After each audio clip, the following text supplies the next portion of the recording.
For nearly the next 3 hours, I'm going to show you something the institutional desks hope you never realize. Policy isn't just news, it's a mechanical transfer of wealth. Most people saw the One Big Beautiful Bill Act as a headline or a political football. We didn't. We took a non-political, fact-based approach and saw it for what it was. And we documented the blueprint months before the big guys in the mainstream media even knew what it was hitting them. So now I'm going to prove it by going back to the tape. I recently had someone ask me, maybe flippantly, what's so special about this? Another asked, how you actually do on the things you see or claims, quote unquote, you made. First of all, I'm not making any claims. Second, what's special is the Main Street meets Wall Street movement.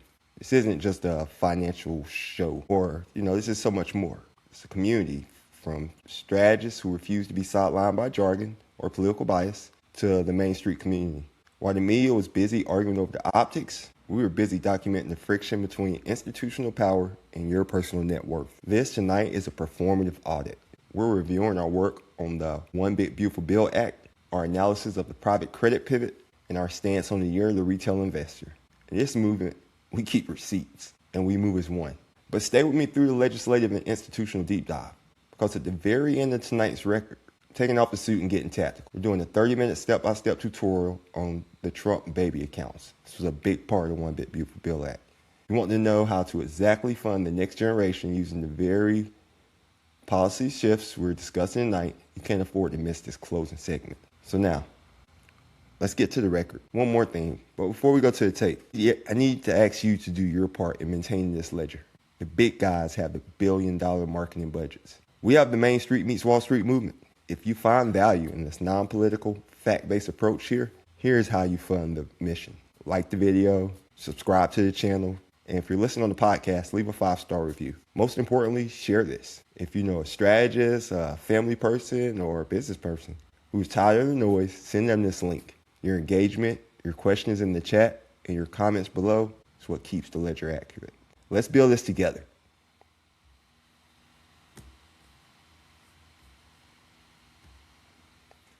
Welcome, listeners and viewers. So excited for this first episode and first season of what I hope will be a continuous series of the podcast Policy for Normal People. I'm your host, Christy Amata of Amata Development Services, LLC. I'm an independent consultant in marketing, communications, and fundraising, helping businesses and nonprofits raise awareness of their brands and raise revenue. You can check me out at my website, amatadevservices.com. The purpose of Policy for Normal People podcast, however, is sort of a experiment long time in coming for me. I have since youth been interested in everything from foreign affairs, policy issues at every level of government, and really just a curious observer, as I'm sure many of you are. I am launching this podcast not to be the expert as much as to invite experts on to talk about policy and help me break down and understand the complexities and the intersection between policy and how it impacts you and me, everyday regular Americans, at the ground level, at ground zero of our lives, at our kitchen tables, with our families, and our quality of life. One thing that this podcast will not be is about politics. I have no interest in talking about politics. There's plenty of that going on right now and continuously will. What I'm interested in is talking about policy once it is in fact law or in place in a way that is truly going to impact our lives for better or worse without all of the political side notes. So without further ado, I'd like to introduce, and I'm super excited that you're here, Marcus Sturdivant of Indian Head, North Carolina. Marcus is an independent business owner as well. He's the founder of ABC Squared. He's a financial advisor and teaches financial literacy to folks. And Marcus, I'm going to turn this over to you to introduce yourself, but I got to say first, I was just so excited to see your tagline.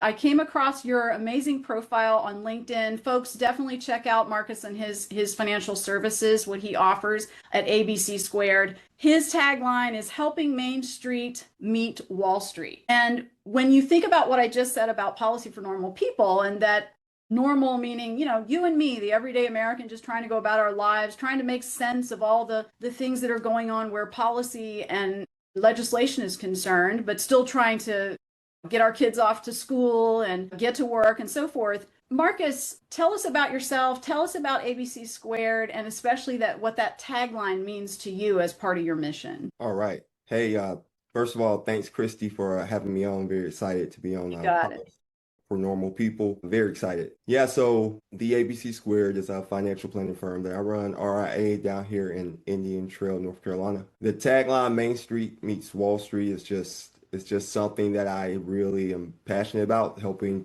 people understand what can be complex ideas in a simple way. It seems as if maybe Wall Street has had the advantage, I guess, for a long time. They had the information, but now information has been disseminated in such a way that anyone can access market information, financial information. We have the internet where anything's available instantly. So that really lowers once it's proven that once information is available to people, it lowers the standard where people can learn. So with that being said, there's a lot of information out there that may not be the best. It may not be the soundest. So I'm just out here trying to help people who don't understand, kind of like you said, normal people understand complex things in a simple way.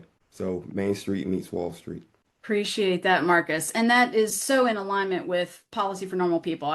Just trying to make sense of a very complex world. And it's interesting what you say about the additional access to information that we have.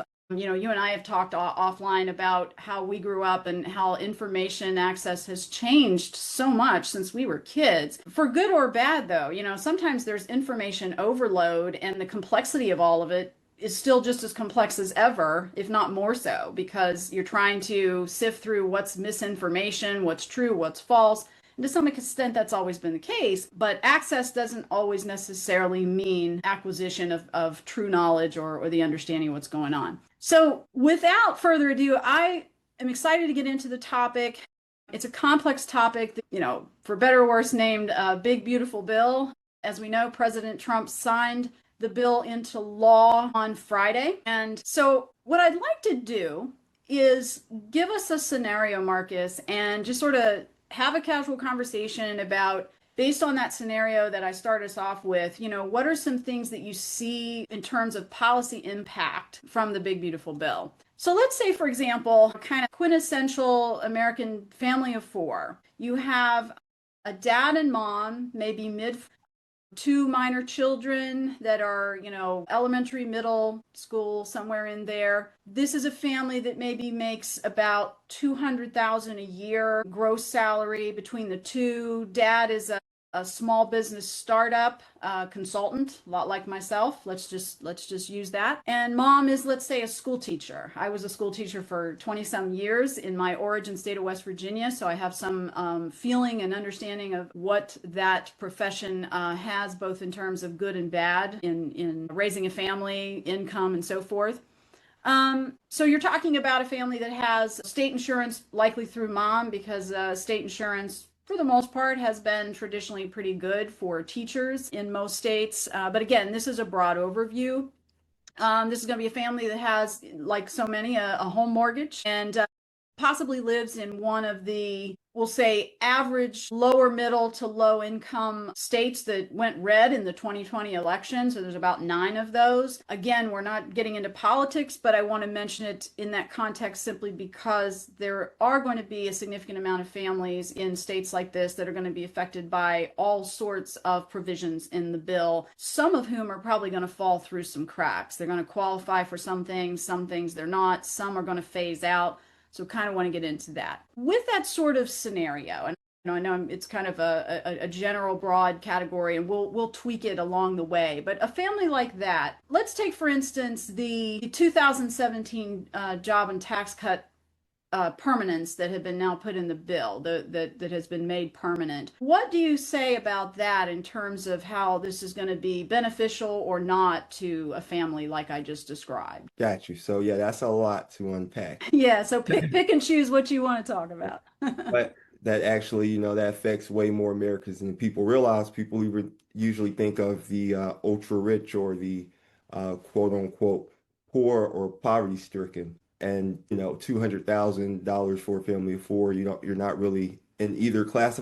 You're kind of in the middle, a sandwich type situation where with this particular bill, you're not you're not poor enough, quote unquote, to reap some of the tax credits, but you're not rich enough to get some of the tax deductions. So in that situation, um, a family like this, they will see that the tax cuts have been extended, so their income tax will obviously be lower, keeping their lower federal income tax bracket. The child care credit was increased a little bit. I think it Mhm. went from like 2,000, 2,200, yeah. so Yeah. 10% there. The SALT cap, I don't know how the SALT cap will affect this family as far as that tends to affect people with property, like extra property. So only have one home and they're in that tax bracket.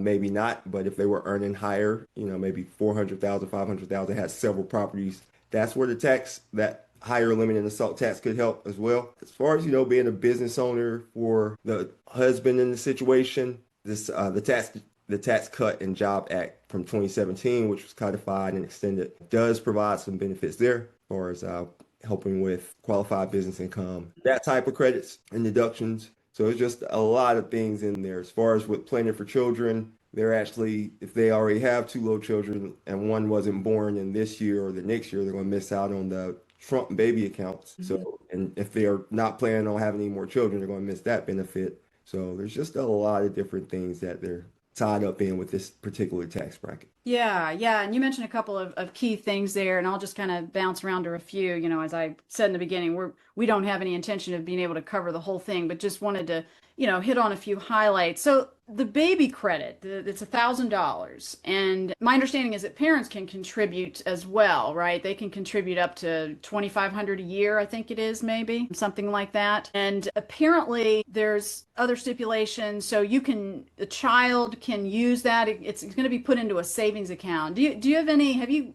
come across any specifics of how that's all going to be frameworked or structured? Is it going to be just a direct deposit from the government that you then have to show proof that you've set it up as a savings account? Uh, so I think the government will set up the accounts. You have to go through maybe a portal of some sort. I don't know if they've worked out those actual details, but the account itself will be structured where newborn children, like I said, from this year and moving forward, will have $1,000 deposited into a savings account for them at a pre-tax basis. This money grows tax deferred until they reach, I think they have an opportunity to take it out at 18, where they can take a certain amount of money out with a penalty. No, it's not a penalty, but it won't be the same amount of money as if they let it grow. I think they can let it grow to like 25 or 35 after that. Yeah. They can use it for certain things like buying a home. So that would be a good investment, if home buying is something that they're looking for. That seems to be a I think pressure. it's first time home buyers, right? Yeah. So young folks. Yeah, my daughter just she and her husband are a young couple like that. They just bought their home, and so, it'd probably be had this happen back, when they were babies, so, it would have been good for them for that. Yeah, and I think age 30, I think is it that they can convert it into a Roth account if they have not withdrawn beforehand, is my Gotcha. Yeah. And then at that point, you will have to pay taxes on it. So that's one of the things that I kind of wonder about with the bill is why is this a pre-tax account if they're using our tax dollars to pay for it? Shouldn't that already be after tax money? But that's probably in the plumbing size because it's really kind of like a large loan to the government itself. Once you cash in these accounts and you have to pay your taxes on them. But having Americans set up with savings accounts so they can grow, and that's a very good thing. The ins and outs of whether it's more beneficial to this group or that group. That's in the details. One thing I would like to point out is that it's been interesting to see that this account, because there are a lot of Americans who don't have children, or Americans like us who don't have little children anymore. So we're Right. essentially going to pay for this, whereas people were in uproars about student loans. Mm. So because people who didn't go to college didn't feel it was fair to pay back student loans for everyone. So it's just Right. we'll see how Yeah. that plays out in the long Point. run. Yeah, a good point. And then correct me if I'm wrong, but I thought I saw where, this baby credit, this $1,000 is only going to be till 2028. So is this some kind of game that's being played with, the expiration dates, which we know happens a lot, and that's a very bipartisan game that gets played. I'm not, again, no politics. 2028, I think is the so that's a small window, 2025 to 2028, and is it even smaller than that? Like, does it actually start in 2026? That I'm not sure. Yeah, I think all the things in this bill go into effect next year. Yeah. So pretty much, yeah, it's definitely with the thing with the tax deduction that you have going on there versus the tax credit that Mhm. you would receive in that situation. So it's all tied up in the details. Yeah. And if you had like this same family, for instance, that lived in, say, a much higher cost state, California, New York, something like that, you referred to the salt tax. I mean, what kind of issues do you see there? They're increasing it to 40,000, I believe, from 10. So significant increase. Was that some kind of compromise that you think is beneficial, or is it still have some risks that we're not seeing right off? We can find ways to save taxpayers dollars without increasing the deficit. That's always a benefit, in my opinion. One thing to point out, as you were stating earlier with the child's accounts, a lot of these tax deductions actually expire in 2028, but the tax credits are made permanent. The deductions favor lower income families, while the credits tend to favor like the upper 1%. Okay. Just another interesting juxtaposition there. Like a lot of things we're talking about will fade out from in 2028 unless are codified in the law again. Yeah. And so, and I'm also thinking, about the, what is seems like out of the gate, it's a win for a lot of people, more money in your pocket in the short term, but you can expect in a very short time, because a year goes by pretty quick, a couple years goes by very quick, it looks like it's only going to skew towards the upper class in terms of income benefits from the continuations of both the 2017 job and tax cut, and then also just the way you described the credits and deductions are working, right? Yeah, and another thing to look at with this type of bill, it was pay me now, pay me later, either or type situation when they use the reconciliation process. We're comparing a bill to compare the cost of a bill versus the cost of if the government actually did nothing, right? So immediately once you reinstate if you lost the tax credits from the Tax Cut Job Act of 2017, that would be a huge boom uh, well, actually, that'll be a huge loss of income to Americans. Huge Mm. boom for the government and tax dollars revenues received. So just another thing to Mm. pay attention to. Yeah. So about student loans, I was a little confused in some of the things I was reading about forgiveness. It says that what I was reading was that forgiving loans that starting in 2026, any loans that had been forgiven, but I didn't see where it had like a range or a time frame on that, or, if they're just talking about, during the last administration or when, but regardless, that was going to be taxable income at some point after 2026. That could be it seems to me like that could be a significant setback for young people who are trying to get a higher education. What's your thought on that? Exactly. And as you said, with the student loans and the whole process,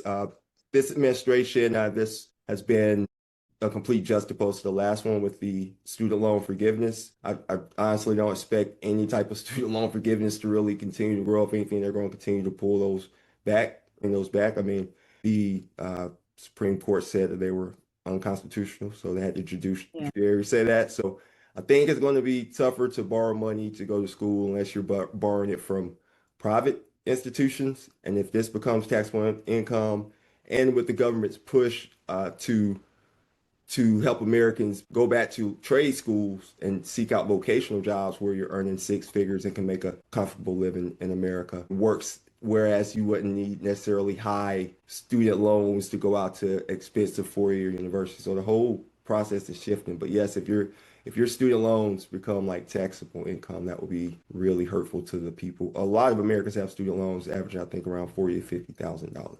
That's probably average, and it, certainly gets higher when you get into more professional degrees, medicine, law, that kind of thing, engineering. Yeah, that's interesting. I kind of have a general concern about, as much as we heard all this talk about cutting government waste, and I think in a general sense, everybody would agree that government comes with its bureaucracy by nature at all levels, and there's always room for a good old-fashioned audit, and if it's objective, and trying to clear out any kind of inconsistencies. I think about Medicaid. I'll be honest, I have known people, nice people, but people who nonetheless have the ability to work in some type of job, but are still getting assistance. And then I've known others who have continually reapplied, been denied, and don't, and are in far worse shape physically, mentally, or what have you, and unable to do most jobs. So I would say that I've observed some unfairness in the system and some inconsistencies that, whether they're intentional or not, probably not. They happen anyway, probably, in the way that things are administered. But I'm not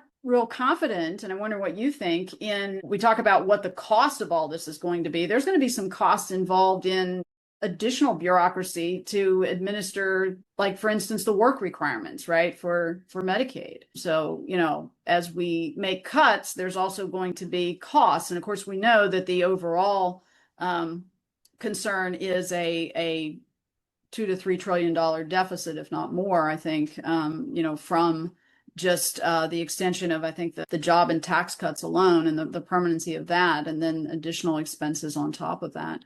So I'm just kind of curious what you think about the trade-offs in how we're looking at cuts, and that's getting framed in one way or another as benefit to people, as money going back into your pocket, and it's even framed in some circles as more efficiency. But is it more efficient? What do you think? Is it going to be less costly? So we can even go from the example we were just at with the student loans, right? There was a point not too long ago where we were cutting out people in the student loan department, and people were applying for student loan forgiveness or student loan pauses, but the system was so backed up that they couldn't even get their applications through.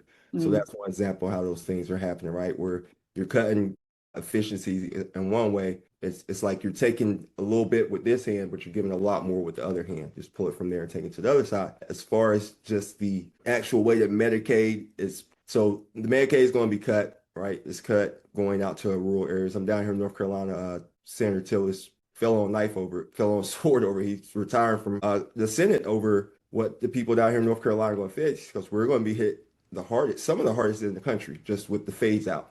People talk about people losing coverage, which is a terrible thing. But say the family with $200,000, right? They don't have Medicaid. They're not going to lose coverage. But when the other people in the community start to lose coverage, and the community in general starts to get sicker, it's going to cost more for them when they go to the doctor, or it's going to cost more for them when they go to the doctor in general, just because they have to pay more premiums to cover for the people who aren't paying for the premiums. It's also going to be, so these costs are going to be pushed down. The federal government are eliminating them, just kind of pushing them down to the states. So if the states have to absorb some of these costs, they only have so much of a budget. So that part is also going to affect cuts for other areas inside of the state, right? So it's like 6 here, half a dozen there. Yeah, I'm glad you brought that up, Marcus. I find the whole discussion about what is the cuts are ultimately going to be, and who's going to be affected, both in terms of access to health care, Medicaid, but general healthcare services, the cost of that, the cost of health insurance premiums for even private insurance, that sort of thing. And when you think about provider taxes, right?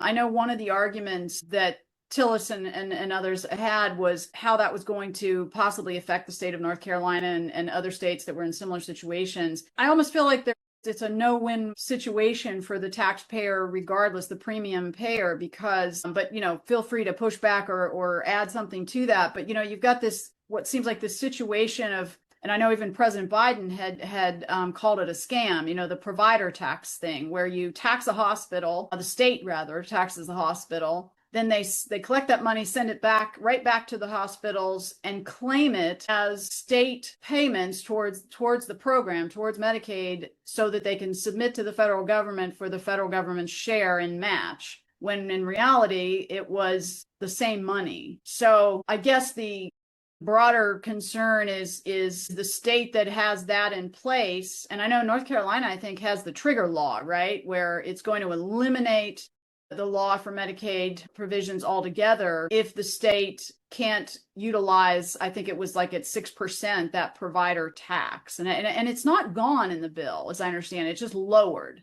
So that's a whole other issue. But the provider tax issue, what is your feeling about who's going to get caught in the middle of that? There seems to be a game going on, perhaps, if that's the right word to use. I'm not assuming that, but it seems kind of fishy to me. You tax a hospital, you collect the tax, then and you give it back, and you say, well, this is the state giving money to match the federal funds that they would then get at that same rate. What do you think about all of that conversation?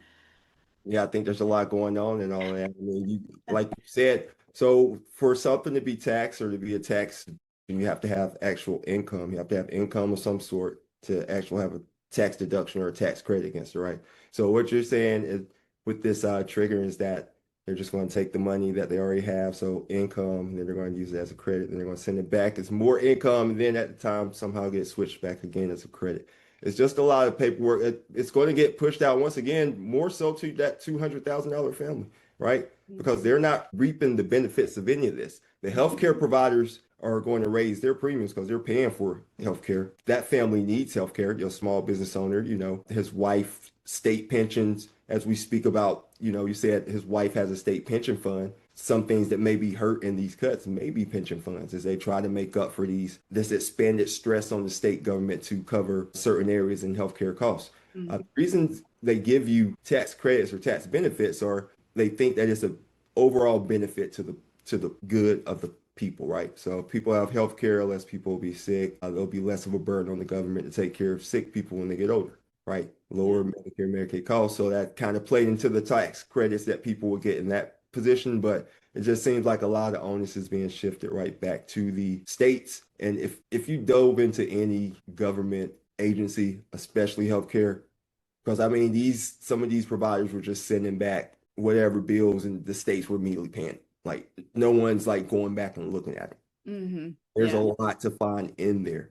They needed to doge just to doge the healthcare part. Yeah, right. Yeah. Well, yeah, it's kind of a perfect storm in a way of the inability, especially right now, to kind of see past the fog and smoke of what all has actually happened. And I'm sure that down the road we'll even consider what we've talked about here, and it'll look a little different. But I think at the end of the day, we're kind of saying the same thing, that whether or not the state, any state, not just North Carolina, is playing some sort of game with the federal government to, match funds that weren't really newly collected funds in the first place. That's one thing. But it seems to me that even in doing that, it would have already caused premiums to go up for the patient on their end, especially those with private insurance. And I don't see how this bill fixes that. And it doesn't eliminate provider tax payments, it just reduces them. So you're right about it puts more pressure on the states to increase their portion, I guess, in paying for Medicaid. But you kind of had a strange situation in the first place where, as I said, it seemed like a bipartisan complaint that there was a scam going on there with, states claiming to provide a match that they weren't really providing, that it was sort of just shifting money around in accounts for a little bit and calling it one thing now, calling it something else later. I know it was reduced, like I say, to I think about 3% in the bill that just passed. And I'm kind of wondering, well, if they were concerned about having that provider tax at all, why did they still keep at least 3%? Aren't the states, even though they may be matching at a lower rate, there's still going to be a match there. I think that's good. I mean, that means that there'll be some federal money available, but it'll definitely be less. So it's all very convoluted in the way that the money is getting passed around and who's getting it. But I feel like the taxpayer always, who's paying the premium especially, is kind of the loser in either of those scenarios, just to different degrees, perhaps. I don't know if you have any more thoughts on that, but I don't see it solving anything. Right. And I don't even think like the way they went into the initiative with some of the things they said they want to do. So I think the limit you're talking about, I believe it's like 50 billion in that fund somewhere. for Medicaid, Medicare, state, the provider tax. And I think so when this was proposed, it was to eliminate, like you said, work requirements, people who probably don't need Medicaid, Medicare, and they're out here getting full benefits when they could possibly be out earning. I don't know everyone's situation. So you know people, like you said, who actually need it, and they Yeah, can't they because can't get it. process is so cumbersome. Ties back to your point before, where there's if you're cutting the workforce because you're reducing that area by the federal government, then these people are also struggling to get through the system just to get seen and helped. Exactly, exactly. It's clogged either way, whether you're truly eligible or not. I completely agree. And it just seems to me that there were issues of efficiency and fraud, intentional or not before, that aren't being fixed with this situation, with this bill. It's just a matter of cutting without correcting, perhaps, you know. Um, so I want to keep us on time here. I know we you and I talked that we're going to do these episodes in 45-minute intervals, and we wouldn't cover everything, all at the same time. But what else, Marcus, would you like to touch on that we haven't today? And I'm going to share with our listeners and viewers that, as I just said, I think we would love to have Marcus back if he's willing to join me again, and we'll hit some other specifics about the bill and how it affects maybe seniors, specific scenarios with people who maybe have severely disabled family members that they're taking care of. I have friends who, have children even that are going to need assistance, for the rest of their lives, just because of unfortunate circumstances that they were born with, and medical conditions, very expensive medications, you name it. And I know that we bounce around, talked a lot about a lot of things here, kind of using our broad scenario of the four-person family. But is there anything else that you'd like to touch on to kind of wrap up today, Marcus? Well, first of all, thanks for having me on. And yeah, of course, I would love to be back on. Absolutely. We'll go deeper into the subjects and different subjects. Just thinking more with this family that we were talking about earlier. I mean, they're going to, they're too wealthy for most credits and too poor for the deductions. And the reason why that matters is because credits actually like reduce your dollar for dollar income at the top line, right? So that's $1,000, and $1,000 is the same whether you're in the 10% tax bracket or whether you're in the 37% tax bracket. Whereas the deduction is that's going to affect your income after that in the tax rate. So if you're the same $1,000, if you're in the 10% tax bracket, that's $100. Whereas if you're in the 37% tax bracket, that would be like $370, right? So, but the actual top line credit is more important for your income. So just pointing that out. And then there are a lot of people who just are in this small business owner, teacher's family of two. I mean, they just can't get the full benefits either way that it goes. There's nothing new in there to help them with their child care, really, like subsidies of that sort. There's not really many expansions for the healthcare, if anything is contracting. So it's just it's nothing really to help them with inflation as far as some of these. Yeah, we didn't even get into that. Yeah, Tariffs. right. Few of them actually are tagged to inflation, so they don't actually increase. They actually phase out, especially for people in this income level. So Mm. just yeah, we'll have to talk about the deficit next time because this increases the deficit. Those kids we're talking about, if it's, I guess, depending on which side of the CBO scoring you're on, one side says that tariffs will pay for this, along with the structuring of globalized trade, and will actually earn money in the next 10 years. Whereas the way it was scored is going to increase the deficit from the CBO. So these kids that we're talking about now, let's say they're 3 and 5, they'll be reaping the benefits of this in 10 years. Yeah. And, to your point, and kind of to also wrap up, I just saw today where President Trump is still going back and forth about what tariff is going to land where. There's several countries, South Korea, Japan, Myanmar, and so forth, anywhere between 20% to 40%, again. And it's sort of this, make an offer, pull it back, make another offer, pull it back again. It's a very yo-yo scenario, and I know that makes investors incredibly nervous. So that's been going on now since the beginning of his term this time. So yeah, let's definitely plan on focusing on that a little bit more specifically next time. And we'll start with this scenario and tweak it a little bit and change who some of our people are. I know that listeners are probably wanting to know a little bit more, for instance, about what all this might mean for seniors who are already in retirement or edging towards retirement or something. And I'm sure you do too, Marcus, but I know a lot of seniors who still work a part-time job even though they're quote unquote retired, but just need some extra income to maybe pay for medicine if nothing else. So as we see cuts to medical research, we see cuts, to hospitals and things. I mean, it's all of these things are kind of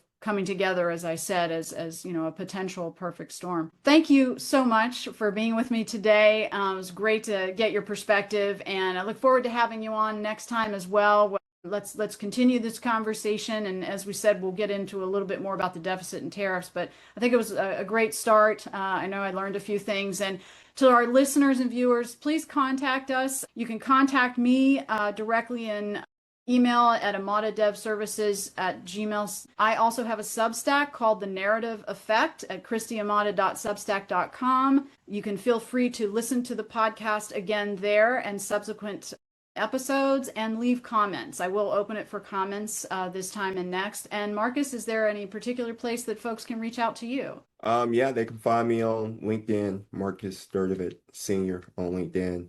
They can check out my company's website, theabcsquared.com. You can always just email me if they like. Emails on the website, or they can reach out to you, Christy. You can tell them how to find me as well. Absolutely. I will do that, Marcus. Thank you so much. Have a great evening, and look forward to the next episode. Talk to you soon.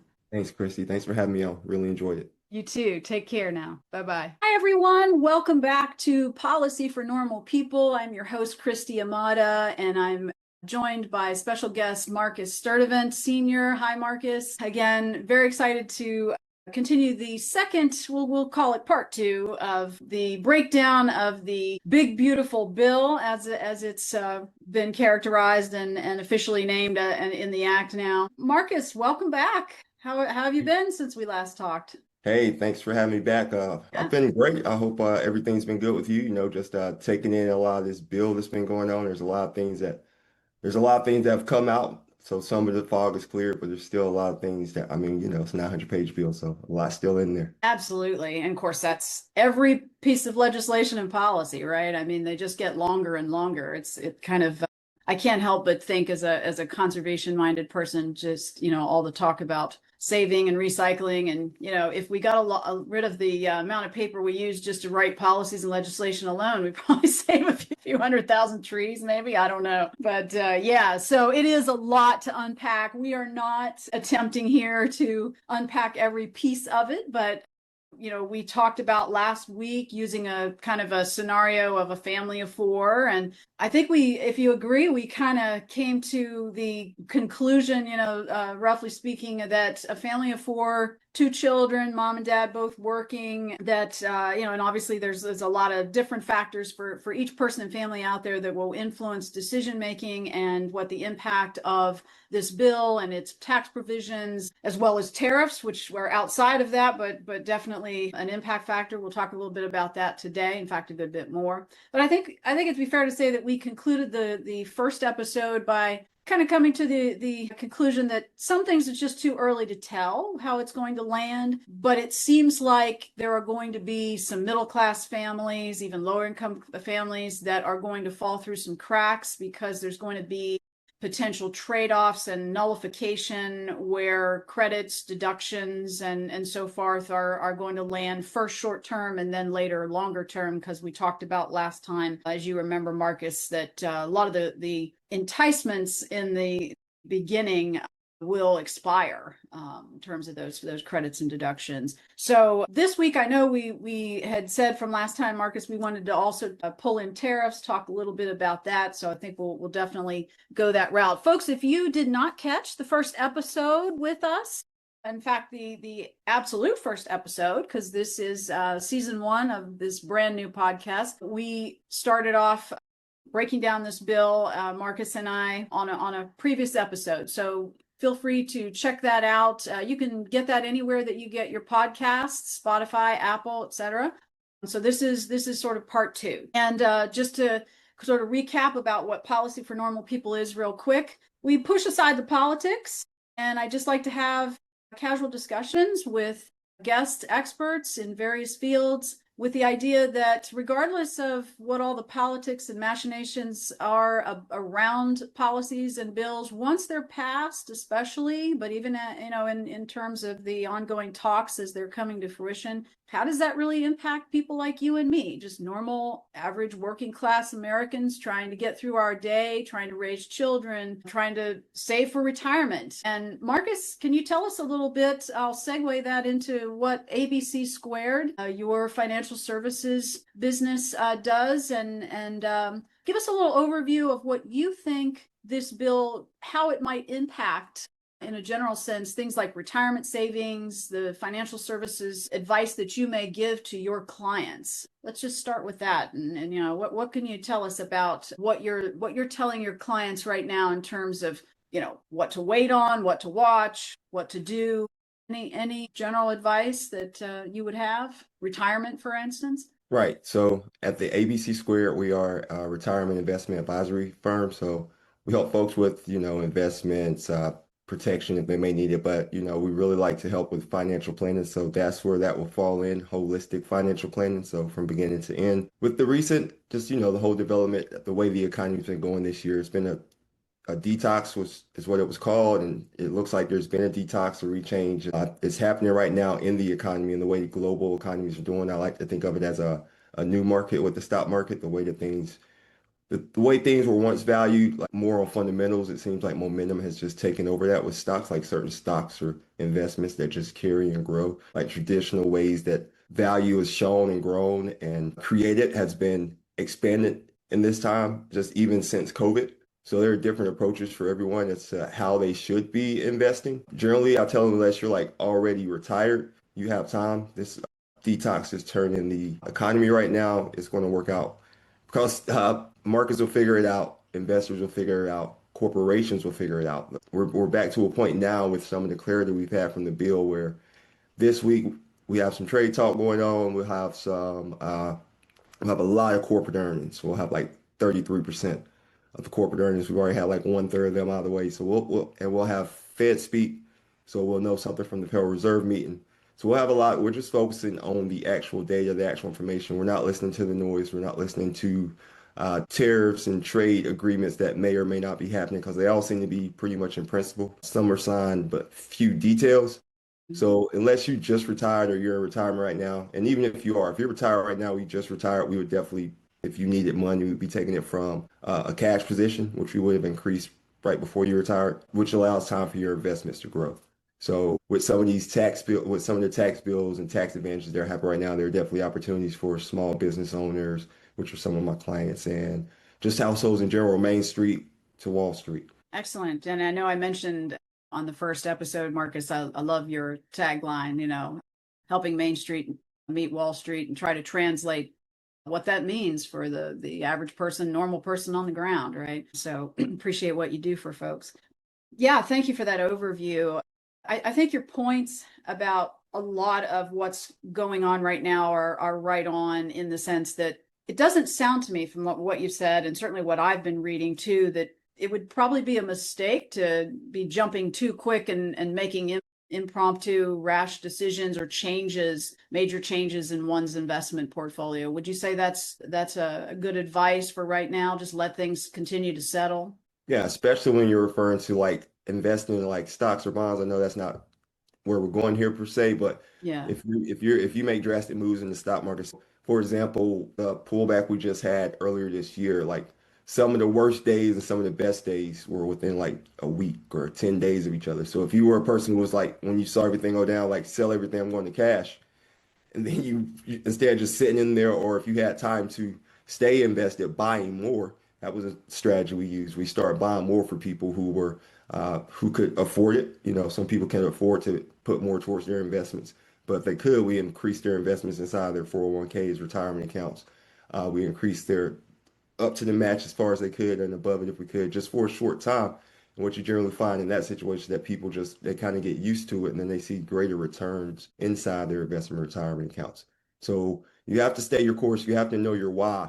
And that doesn't just go for investing with stocks or bonds. If you're buying a house, if you're buying a property, if you're investing in that, if you're investing in your small business and you're making long-term expenditures, this bill definitely helps people who are looking to make long-term expenditures inside their small business with the accelerated depreciation. So things like that, where they can take 100% bonus depreciation from something they bought this year all the way up to like January of this year. So it could be $1 million piece of equipment they can just take and depreciate it. So there are definitely a lot of ways that this bill is helping people out. Some of those things are starting to come out more clear.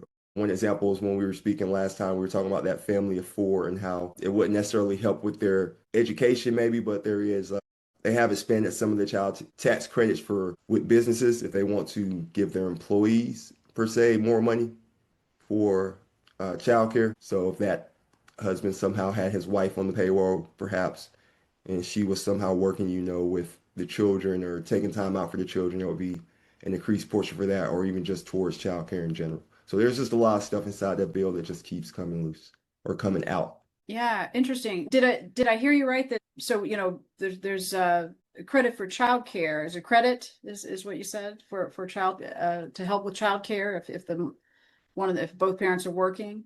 And then Right. did you also say that even if that some of that can be applied towards say a stay-at-home parent? Yeah, I'm not. So yeah, there's definitely where. So if the parent is, if you have to put your child in child care, I think it was like 20 some odd percent, went to like 35%. And yeah, usually with those things, when a person has to lose a portion of their income to stay home and take care of something for their family, there's usually some type of way. Like think about people who take care of long-term care for their spouse. There's usually a way that you get paid for that if you can't work anymore. There's a deduction, or they'll actually send you a check sometimes if you have to be the primary caregiver for your spouse. So those type of things are definitely. Yeah, that's interesting. It kind of hits home a little bit, but probably a little too late for me. Children are grown, but I stayed home with them until the second of both children they were both going to school. And you could always claim your dependents and so forth back then, but there wasn't any really special credit or anything that you could use. Maybe a little bit of childcare credit. I know that's been around for a while, but is this new credit, is it new, first of all, and is it significantly more in value than what we've traditionally seen in maybe the last 20 years or so that it's been around? Excuse me. I don't think it's new. I think it's just the expansion of the current uh, policy that they already have. Another thing with the child care or with children, because the person we were talking about had children who were doing like extracurricular activities. I don't think they were like college Right. age, but there are like even increased benefits for putting towards your child's college where you can deduct some of the money now. But with the new changes to the actual like student loan program and where they've taken out like a lot of different ways. I think they've gone down to like two ways that you can now get student loan forgiveness, where before you had four, five, six, several different ways. They eliminate at least three of the primary ways. So that's a give before it got you right there. But that's just like applying it specifically to that family we were talking about in the first example. The family of four, 200,000, mom's a state employee and dad owns a business. Yeah. Little kids who aren't getting So, much so benefit. yeah, the student debt thing, I know we talked about it a little bit last time we hit on it. So you're saying they've eliminated quite a few things, even though I think what I saw too was isn't the if you do get student loan forgiveness or have gotten it, and I don't know if this is retroactive, maybe you can tell us, but it's going to be counted as ordinary income on taxation, correct? So the income on the student loan debt is there's always been like a way that if you didn't have your student loans or if you earned too much that it could have been counted for like a small percentage of income, like just Mhm. like many people that never have that applied to. I think it did get maybe expanded more or permanent into the new policy as far as that goes. As far as like student loan, the system now, they're making it so they're eliminating some of the like I said earlier, repayment options. They're eliminating some of the plans, so they're making it a lot more streamlined, I guess, is what they're going for, efficient. They're putting a lot more scrutiny on the people inside these small businesses or anyone who are actually applying for student loans. They're making sure that you're actually the person you're applying for, you meet the merits that you're applying for. So they're putting more funds to that. But I think on the other side of that, as you have only have so much of a budget, they're losing the ability to actually process these people who are seeking loans and loan forgiveness. Another thing that they added is that you can have student loan debt like default on your payments twice now.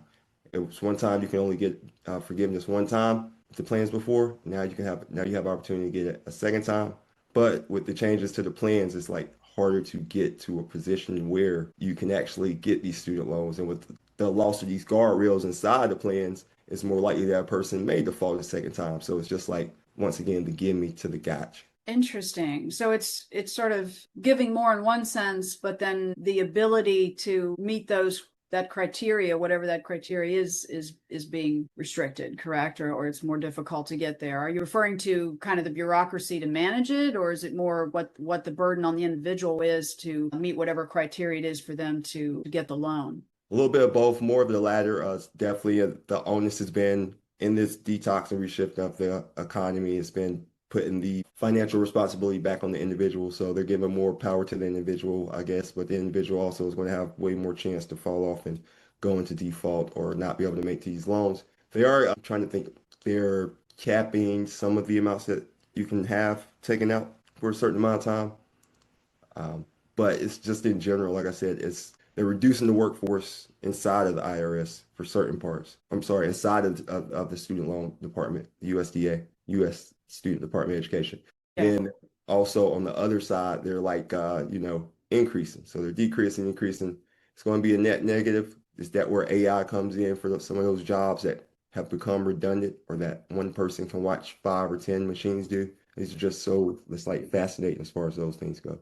Where the You mentioned AI, and that kind of brings up a thought that in the midst of so much change and so much fluctuation, both in terms of facilitating any measures that are put in, but also just that there are going to be, different and new provisions and ways of doing things for good, bad, or other. AI is further complicating the mix, right? I mean, could be good, could be bad, but always it seems like the short term of technology, sometimes there's some confusion and I worry about people being, falling through the cracks, as we figure all this out. It seems like we're trying to really race full speed ahead to get AI integrated into pretty much every facet of life, professional, personal, and otherwise, especially professional, though. I don't know, it just strikes me as I wonder, do you have a feeling about that? Maybe you're a little more positive than I am. I'm a little more pessimistic about how ready we are for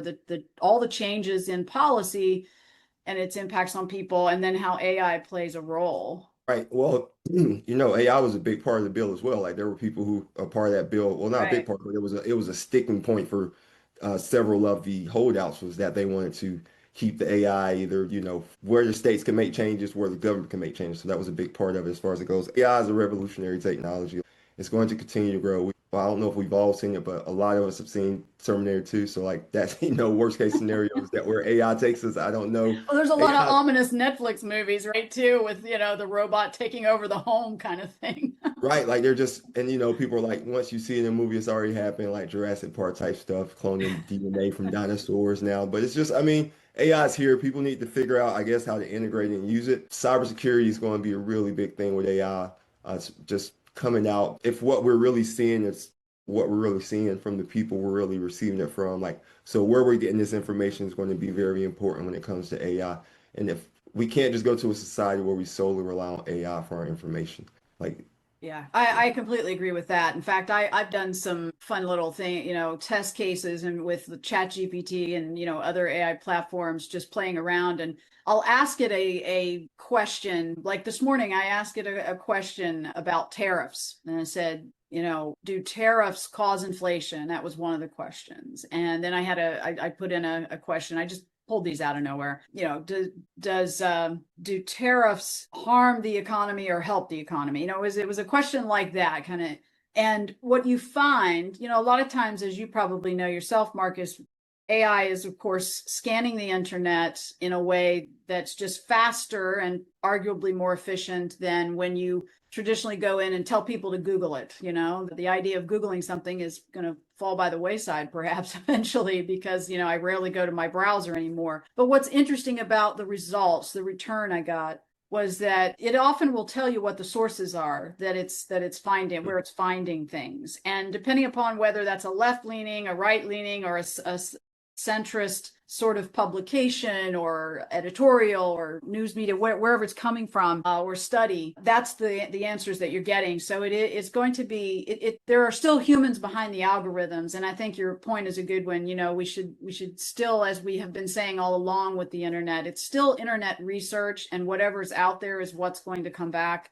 And then you also have a human behind the algorithm originally who is to some extent influencing how it's going to operate and the way in which it's going to collect information. I think it's going to be an interesting technology that there will be some winners and losers, just like every new technology that's ever come to us throughout history. And harnessing it too will be a challenge for legislators, policymakers, and for us normal people just trying to figure out where it fits and integrates into our everyday life, right? Right. So yeah, AI. So just an example, they're using the AI right now in one of the Doge efforts to see if they can find regulations that we don't need anymore that could be eliminated. So they're just like combing through. And like you said, AI pulls resources just from the internet, just from any type of sources. So depending on the large language model it was trained on, depending on the source, you're going to get a specifically different answer. But the thing with a lot of legislation is like, so even if it just pulls this legislation and thinks that it is no longer effective or is no longer prudent for times now, the reason that this legislation was created may not be in that information, like the exact specific thing that it stops. And maybe it finds some legislations that it takes this part out and it makes the other part of something else completely unconstitutional, like a regulation or something inside the decree, just because it doesn't understand the basis of why this law was created. Because that's another thing about laws. Like when you create laws, right, you have to have what this law is created for, how the law is going to be enacted, and the penalty if you break the law. Like you have to have all those things into the law, right? So if it's not finding the exact reason for why it's created, it's going to just create crazy, or if it has a hallucination, it could just have crazy results for all people, or just a target group of people. It doesn't matter if it's one person, 1,000 people, 1,000,000 people. You don't want to have someone hurt by technology for something that's completely not anything that they've ever done. Right. Yeah. Wow. Great points. I mean, there's just so many unknowns right now. Well, kind of pulling our conversation back to that how the One Big Beautiful Bill Act is going to impact all of us in various ways. I know last time we said that we wanted to talk about tariffs a little bit, so let's take a few minutes to maybe talk about that. That's in some ways outside the bill, but do you have any thoughts, just generally speaking, on the tariff negotiations relative to how they may or may not impact the intentions of that bill now that Right. it's passed? Yeah, so tariffs, like while they're not part of the bill, like the budget office didn't use tariff revenue as it's definitely tariffs are definitely part of this plan, right? They're planning on using tariff revenue to offset some of the deficit. Like that's definitely part of the plan, whether they say it or whether or not, whether it's like included in the bill. They have said it's part of the policy. The administration is putting that out there. It's also included with the Fed lowering interest rates. Like they want interest rates lowered to work into reducing the amount of the deficit that we're paying back, or the cost, I guess, of paying back the deficit if we reduce the interest rates. As far as tariffs go in general, so right now I feel like where we sit with tariffs, so the data hasn't shown tariffs really been hit by consumers yet. It looks as if the manufacturers are butting the grunt tariffs right now. They're taking the most of the blow. But how long is that going to last, right? How long will they take that? How long before they start to pass that off onto corporate or onto Main Street, right? How long will corporations take it? The first time Trump enacted tariffs back in 2017, corporations bore them for a while. Just looking to see if these tariffs are transitory. I know it's a bad word, so if they're going to hit and then just be a one-time price shot and go through, that's why it's crucial for these earnings that are coming out this week, just to see the forecast from these corporations, see how the consumer is spending, the consumer is stressed. Because even as recent as the last time we talked, consumer sentiment has gone up a lot compared to where it was before. We just have so much economic data coming in now to go with the tariffs as well. So we have this week, we have jobs report. Like I said, we have the Federal Reserve speaking. And then we have the negotiations going on, as you said. I think we just heard the EU is possible. They have an agreement in place. So you were talking about specific places. So the 15% tariff on autos in the EU, right? It was like 2% last year. So like that's a big jump for the EU. For us, it's like, Sure. oh, okay, we're getting this tariff revenue. So there's just like a lot of a lot of conciliations coming in these deals. Like they're just saying like we're going to spend money, we're going to buy your energy, but how are you going to buy our energy from these tariffs? You're going to buy it from credits, or you're going to actually buy the energy, or you? It's just there's a lot of unknowns inside of all the trade deals. I think the market and even the economy right now is just kind of going along business as usual, just assuming, waiting for something. It's going to keep going up until something bad happens. And if something bad does happen, like one of these trade deals falls through, it's just like terrible. Like then you can see like a downward shift. Even I think if the economic data comes out a little bit rougher here the next couple months, because people are thinking the Fed will cut interest rates here soon. Like maybe not this meeting, but maybe in September. He's a I, little hesitant, though, right? I mean, that isn't this kind of behind some of the friction between Trump and Jerome Powell that Trump wants the rates cut now, and Powell is kind of holding off, or not wanting to right, jump right. too soon with that. And I find that interesting. I mean, some of the talk in the media, makes it sound like, and I'm not suggesting that it's not going that way, but there's almost this alarmist view that, oh, we're losing the independence of the Fed. But we've been here before. Presidents, especially when they're worried about reelection, we know what happened with Nixon. They really do try to put pressure on the Fed chair. And of course, it's not just the Fed chair that makes those final decisions. Even there's a whole board involved there. But it's fascinating to me sometimes the way it's being spoken about, as if we're seeing this pressure as the loss of independence of the Fed. And I kind of personally question, but I want your view on this. I don't. Has it ever been fully independent, and does it depend sometimes on who's in office and who's more amicable with whom? What do you think? Fed independence. There, yeah, it has been independent, right? But there have been examples of federal chairs who curtailed to their presidents. I think the late 70s, and you saw Definitely. it happen. Like just hyper uber inflation just came into the fray. Uh, as far as Jerome Powell goes and his tariff policies and the pressure he's receiving from the White House is he keeps saying with the same message. He actually said either in front of Congress or public speaking event right after that if tariffs weren't in the picture, they probably would have already cut rates or would have already begun to cut rates. Yeah. So look for, maybe at this meeting that he'll just start to signal like, yeah, if the data comes in this way, maybe in September we can look at cutting rates or interest rates, or even look at lower interest rates until, or, in October, later in the second half of the year. So I don't know if President Trump's going to get his lower interest rates anytime soon, maybe later in this year. The president did throw out, because he says for the housing market, as well, not just the debt repayment, but And it's that's bank lending in general, right? I mean, correct me if I'm wrong, but we always think of the housing market, which is the big, one of the big ones, of course. But cutting rate, if the Fed rate is not like other interest rates, right? Can you speak to that a little bit about why that's a little more complex in terms of how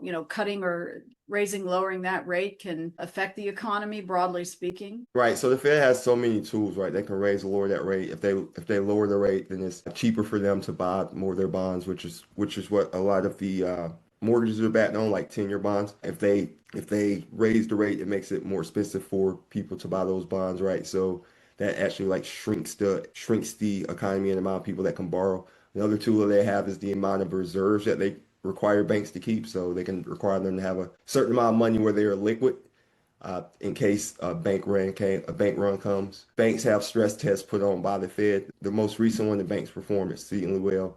It's looking like one of the things that the current administration wants is a raise on the level, or actually lowering the level that the Fed requires banks to hold.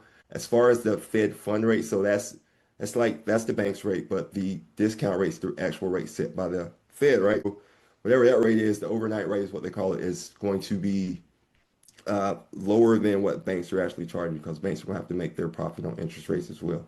The way the system is set up, I mean, for better or worse, it was initially set up where the Federal Reserve was getting interest payments from the banks are actually getting interest payments from the Federal Reserve to hold that money. But at a certain point, it got more beneficial to the banks with less risk to just sit there and take their interest payments from the government versus maybe releasing some of that money out into the public. So that's a question, I guess, depending on your politics or your point of view as to another way the Fed is behind the curve, or if Chairman Powell should be out. I also think right now they don't have enough data with the insertion of tariffs to have made cuts yet, but we can see where it comes. The data will tell that. Yeah, yeah. And of course, we know today that supposedly Trump came to a deal with the EU about at a 15% rate.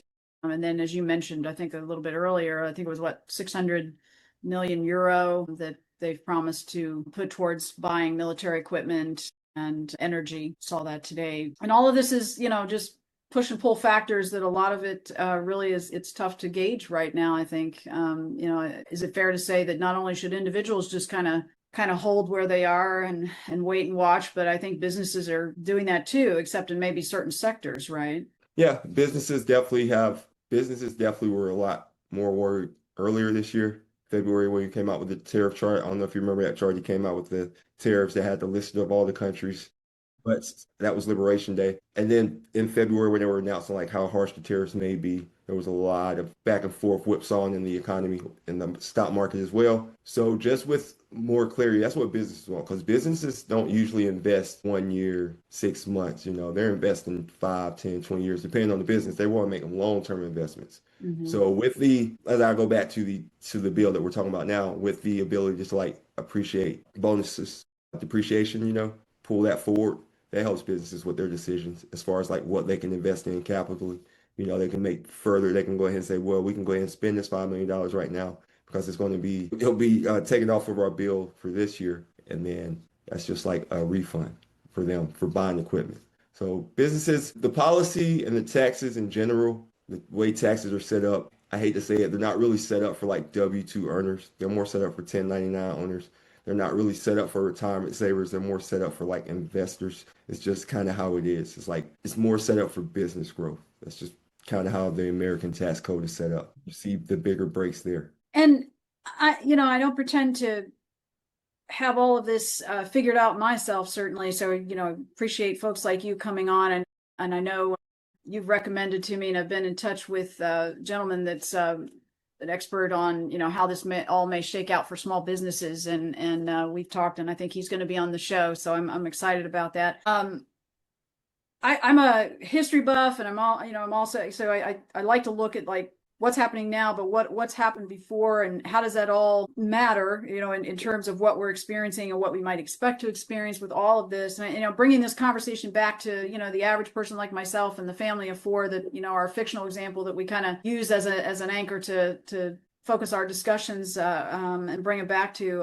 I keep thinking about globalization and, the so-called free trade era that I know those who are very much in support of Trump's policies and Republicans in Congress right now. There's this, when we think about what we pay, higher prices for goods, possibly services, because they tend to be impacted, a little bit later, depending upon what they are. But then you look at manufacturing, or you look at productivity, and I know, and you and I talked about this a little bit offline, even Marcus. But I'm curious how this is all going to shake out. And there's a lot of talk about how what's in that bill is going to benefit more the upper 1%, the upper crust, right? The wealthier, both in terms of corporations, but as well as individuals with considerable wealth. But part of the reason that you notice that Trump won, and again, this program is not about politics, so it's not a reference to whether that's good or bad, but a lot of people felt left behind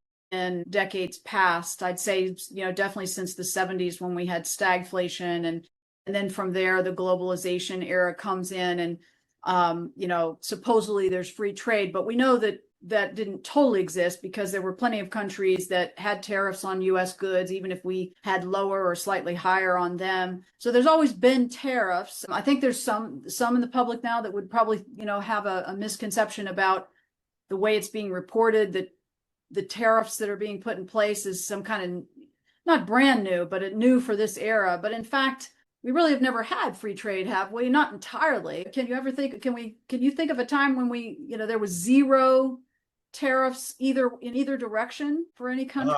Tariffs, I mean, America has a long history with tariffs. We basically used tariffs before we had like an income tax. Up until like 100 years ago, tariffs were used to reduce income in America. So tariffs have like pretty much always been a part of American history, right? Like just at some level, some things are tariff higher, some countries are tariff higher. Like Vietnam, I think we had a tariff on Vietnam. They didn't have a tariff on us. Like some countries we tariffed that didn't even have tariffs on us when we came out with the initial tariff threat. As far as globalization goes, so people always think about with globalization, they think about the economic impact of globalization, supply chains, because you do get like cheaper labor costs in other parts of the world. But a big thing and a big reason that globalization happened was because America needed more ideas. America was falling behind as far as like Mm. ideas was going. We were making these big cars, like it was a lot with the auto industry where it started. Like we were making these big gas guzzling cars, and we saw that like the Japanese or these Asian car makers were making these cars that were much like more fuel efficient. They were just working better, and they were making them at a much cheaper cost. So we went integrated with them just to see like different things, just the way they work, Kaizen, Sigma, Six, those types of things, right? Those all came from globalization. So the idea sharing with globalization is just as much of an impact as the actual financial impact because you don't want to have a big brain drain leave the country. I think the administration is starting to see that now as you look at the work visas they're talking about, including where at the beginning of the administration we're talking about pretty much excluding all of those, even with companies like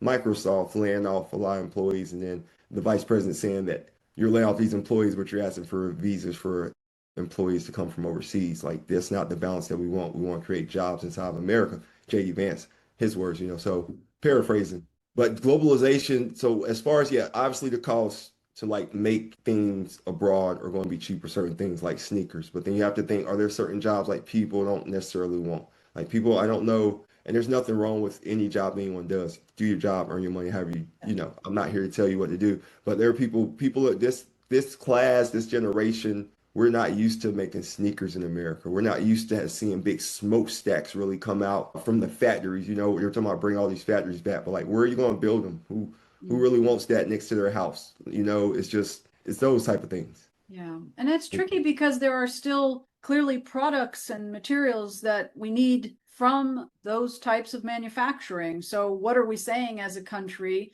I mean, there's a lot of people who were frustrated in the middle class, lower to middle class income brackets where they were more closer to the upper middle class during the manufacturing era and the industrialization and on through and those people who worked in those types of factories here in the United States. And you're right. I mean, there's a lot of people who, in subsequent generations wanted to move on from factory work, for instance, and went to college. I mean, my generation I think we Gen Xers represent, you and I, the generation of many who saw for the first time their children go to college. And I was one of those, I was the first in my family to go to college. And that's not a bad thing. That was seen as progress. But what a lot of people, right or wrong, tend to also say about the globalization and about the offshoring of certain industries and manufacturing and so forth, factories, is that yes, we quote unquote clean things up, there's environmental impact and all that, but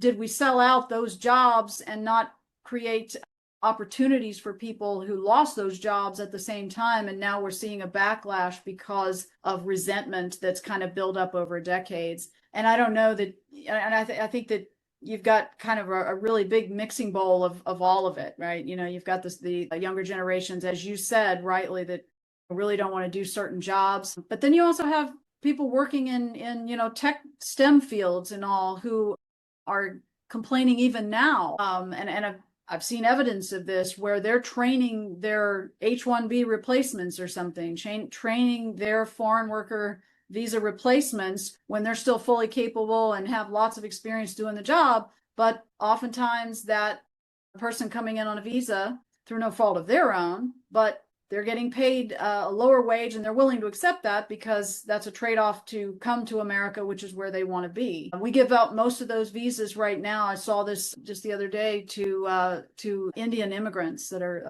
coming over to take a lot of STEM jobs, in particular computer science and engineering and things like that. So it's complicated, right? I mean, we've created in many ways through mass immigration, we've created a lot of people over time in the last few decades who have come in and taken those other jobs. I don't mean taken like stole, but just they assume those roles.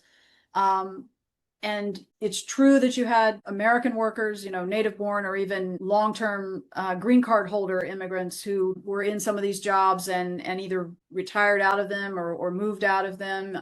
moved up maybe, in some cases, and there was sort of a vacuum that immigrants filled. And when we say that they contributed to society, they certainly did. But now the question is, I think, in all of this is what kind of stabilization are we trying to achieve, perhaps? And I'm not just talking about immigration policy, although it's definitely an impact factor, but in the bigger picture of what we've been talking about, as all of these deals with tariffs and the new bill that's been passed with major tax cuts. You're getting revenue right now, right, from the tariff deals. Even when they're still being negotiated, we're seeing, even if it's just a couple months at a time, there's like a bucket of funds that's coming in for particular, goods and imports. But what that's all going to shake out to in different sectors, I would think. What are your thoughts on this, markets? Do you think that there's enough consideration, bringing this back to the normal person like myself and people like me on our trying to get our heads around all of this on our front porches?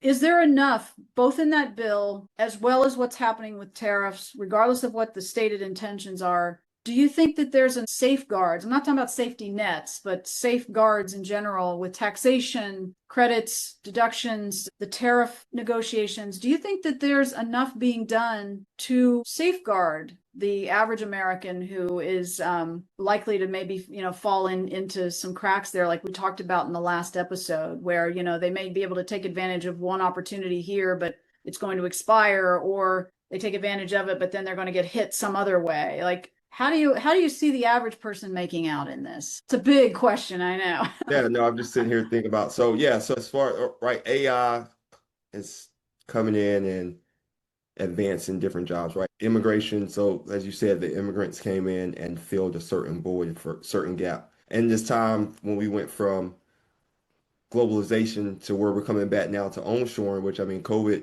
shows the example of where like our medical supplies and some of the things we needed, we just couldn't get. So yeah, nearshoring, onshoring definitely was something we need to work at bringing back, getting just back towards helping ourselves. The balance of that's to be determined to be discovered by someone else. But you need a certain mix of onshore and offshore. So as these jobs and these people with immigration are either being forced in, forced out, we're not even talking about like the mental part of it, but just like the physical part. These people were also consumers, right?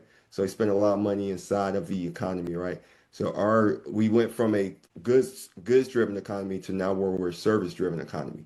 Even from like industrialization uh, or globalization till now, we're that's the shift. So now we're a service driven economy. So you look and you think, okay, how are we going to replace these jobs? AI is going to replace certain jobs. I read an article the other day of a startup in Britain where they have robots that can now lay bricks, like bricklaying robots, like boom, boom, boom. So they're going to be able to build things. They're testing that out. They could possibly do this 24 hours a day. So that would, if they could get that technology up, right, that would be building homes. That would be AI that could build homes. That would eliminate a lot of some of these jobs because some of these people are in the home building area, services area as well as how they earn their income.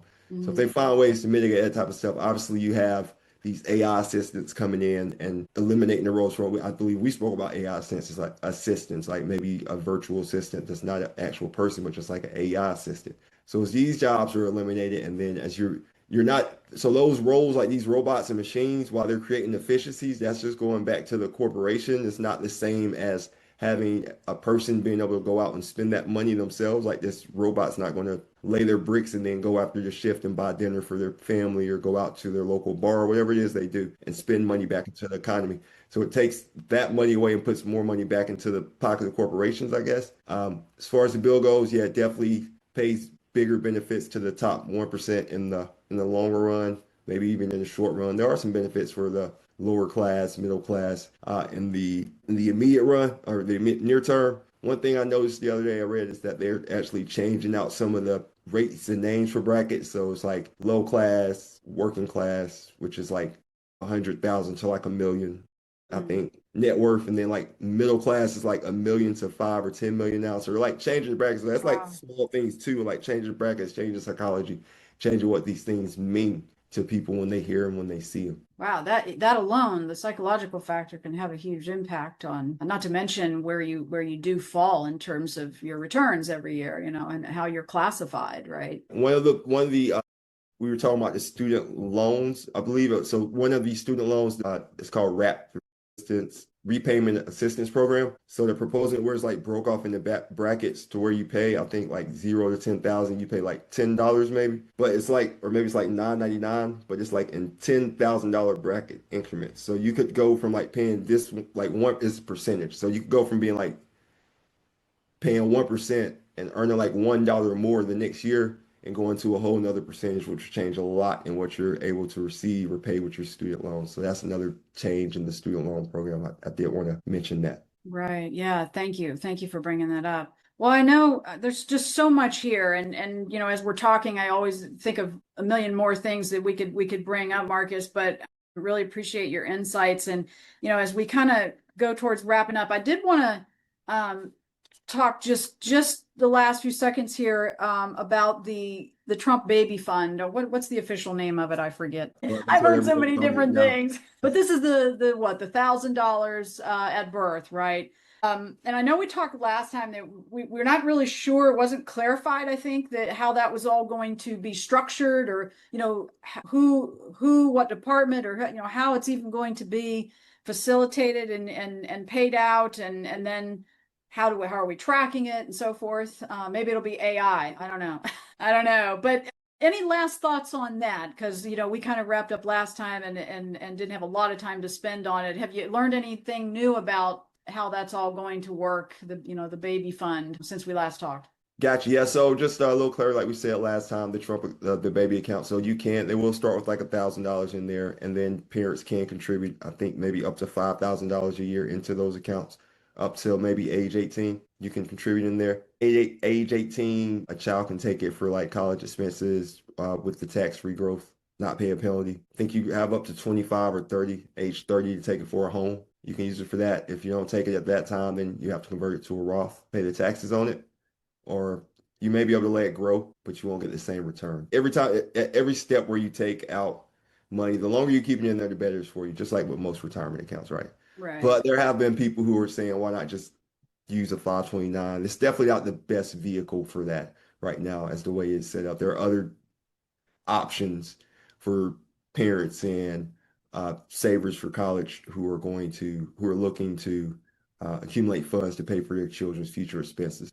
It's definitely a good ideal and concept. I don't know how the execution is being played out properly. It's just they're just still better options. 529 is still just a fine option as it is Are with you the required to contribution. put it in a Roth? You can't, do you have a choice about what kind of investment fund to put it in? Well, well, no, I don't think you're required to put in a Roth, right? But if you were to just transfer it, if you were going to pay the tax on it, probably would be best to put it in the Roth. I guess that depends on your matter of opinion. If you're going to take it out to Yeah. put it down for a home payment, for your home payment, that would be a different thing. But if you was planning on sitting there and letting it run, Right. taxes when you want to pay them. But Yeah. yeah, so the baby account is definitely a good thing if it helps see, that's another thing. So maybe a lot more Americans will have access to savings accounts for your children with this. Mhm. But as we mentioned last time, this expires in 2028. So this account Oh, the will, Trump fund, the baby fund. yeah, the baby So fund we're all expires. supposed to hurry up and have babies between now and 2020. Yeah, so this too expires, right? This isn't a permanent thing. So just other reasons why people say maybe I should just stick with the 529. Yeah, yeah. And that is still an option. It's going to stay as far as you know, the 529. Yeah, 529, UT, GMAs, those are still here. Grant Trust for the minors. Yeah, Okay. those are still here. Very good. Well, we'll kind of wrap it up. I mean, there's so many other things that I'd love to get into, Mark, but this has been great, and hope to have you on again in the future. I know you continually watch the market and do your analysis, and I learned so much from you, even today. Just getting some clarifications on a couple of things, and so really appreciate your time, folks. If you get a chance, please check out Marcus's information on LinkedIn. And what's your website address? Is it abcsquared.com? abcsquared.com. All right. ABC, Excellent. Yeah, yeah, please do check out um, his services for financial planning, retirement. You have life insurance as well, right? yeah, life and health Yeah. if you need Excellent. it. Very good. Very good. Well, any last words for your listeners? Any words of wisdom as we try to continue to navigate this strange time we're in? Actually, so I have this sage, but I don't know if I have the wisdom right. Thank you so much for the opportunity to sit on top with you. Hopefully, this helps some people maybe clear a couple things. Obviously, there's still a lot inside the bill that we haven't even uncovered or began to uncover. So everyone just keep listening to Christy. She'll keep you filled in with the bill and all the stuff that's affecting, normal people as far as policy goes. So, We just thanks sure for having will. me We on. sure will. Yeah, we sure will. And folks, please reach out to Marcus. He's got an open door. He's very approachable. If you got questions, ask. And you put a regular column, I think, too, on your I know on your LinkedIn page you often have articles posted on there. So you very Yeah, informative. LinkedIn's definitely like my most active place social media wise. I'm on there. I guess that's my social media. But yeah, I'm in a lot of different articles Fantastic. weekly, it seems. So Appreciate you, Marcus. Thank you very, very much. Thanks, folks, for listening. This is Policy for Normal People with Christy Amati, your host, and sponsored by my business, Amata Development Services, serving nonprofits and small businesses in marketing, communications, and fundraising. Reach out to either of us if you need financial services or if you need communication services, reach out to me. And that's it for episode 2. We'll see you again next time, everybody. Thanks, Marcus. thanks, Chris. Take care. Bye-bye.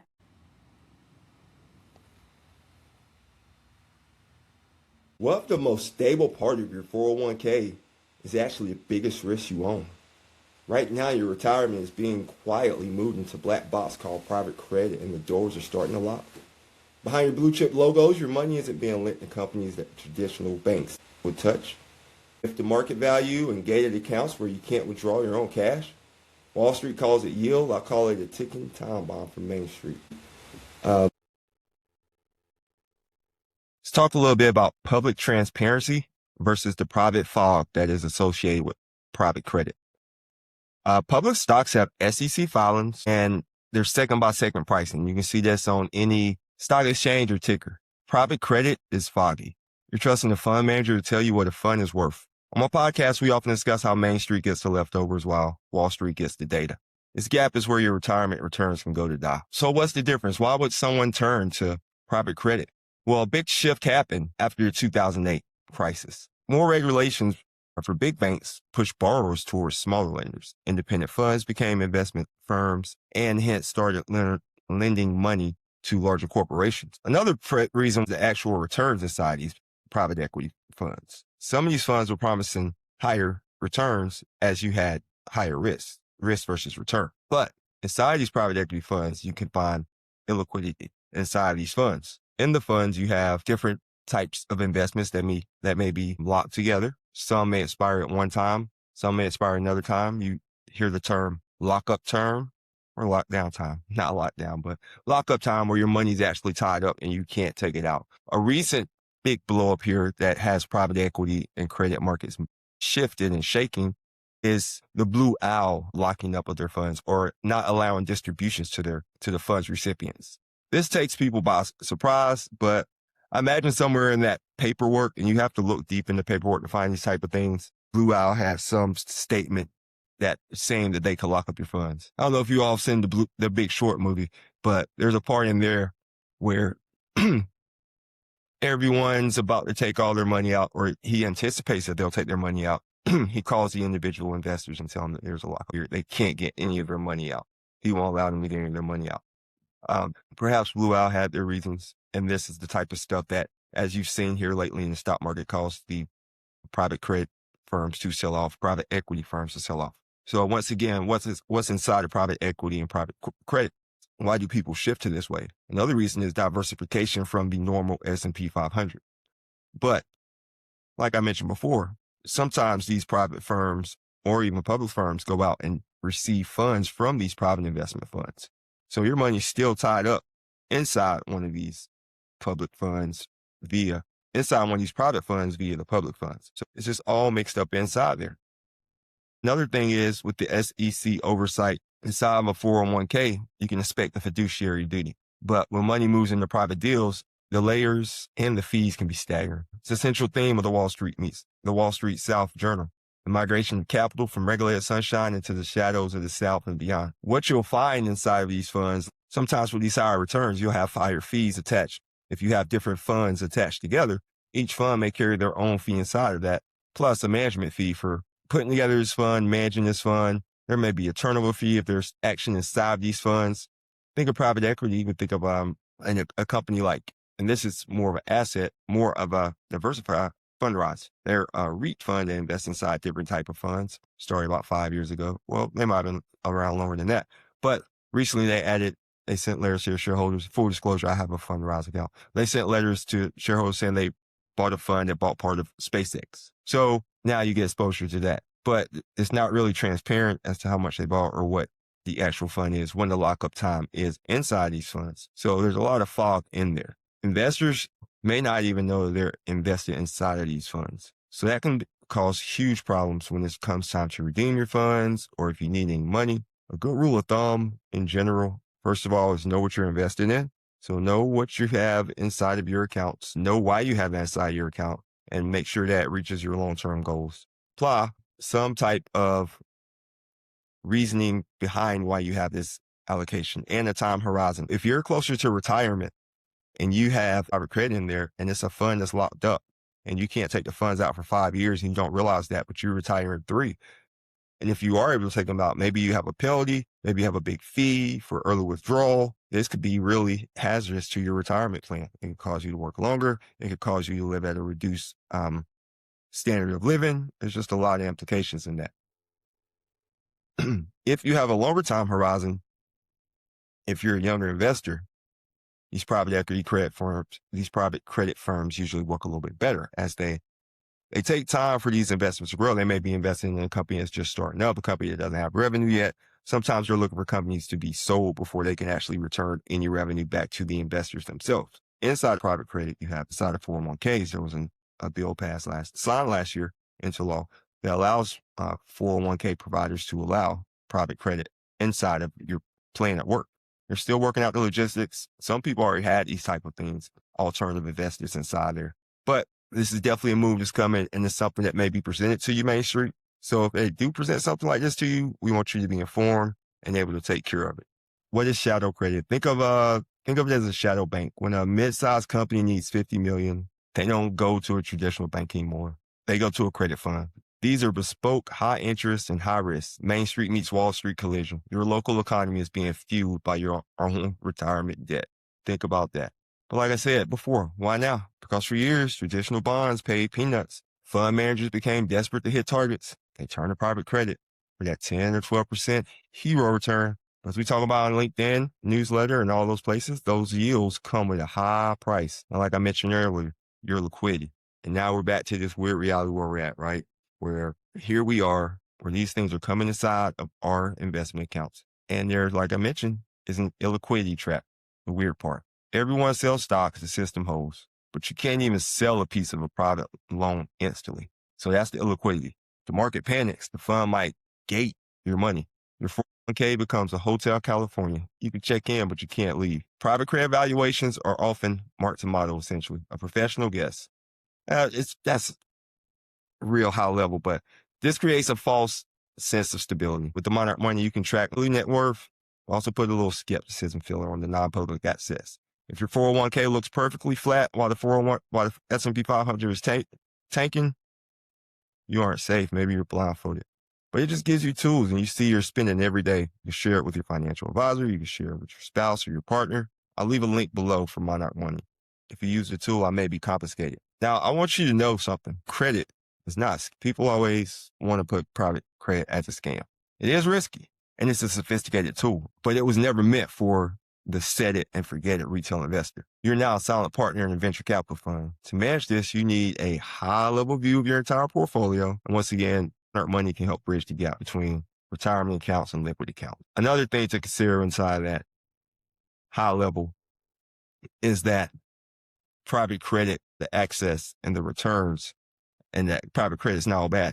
When inserted properly inside of a portfolio and with a proper time frame, if you can get 10 to 12% returns from something that is a diversifier inside your portfolio, that's not a bad thing. You need diversification, especially inside of when you're investing for long-term growth and long-term returns. Far too often we see people with too much single stock risk inside of this. So if you have an opportunity to invest outside of a fund, maybe you should take a little opportunity. But once again, if you're closer to retirement and you're inside something that you can't completely understand, if the person's trying to sell you this fund or get you to invest in this fund and they can't explain it to you simply, you probably shouldn't jump in that fund.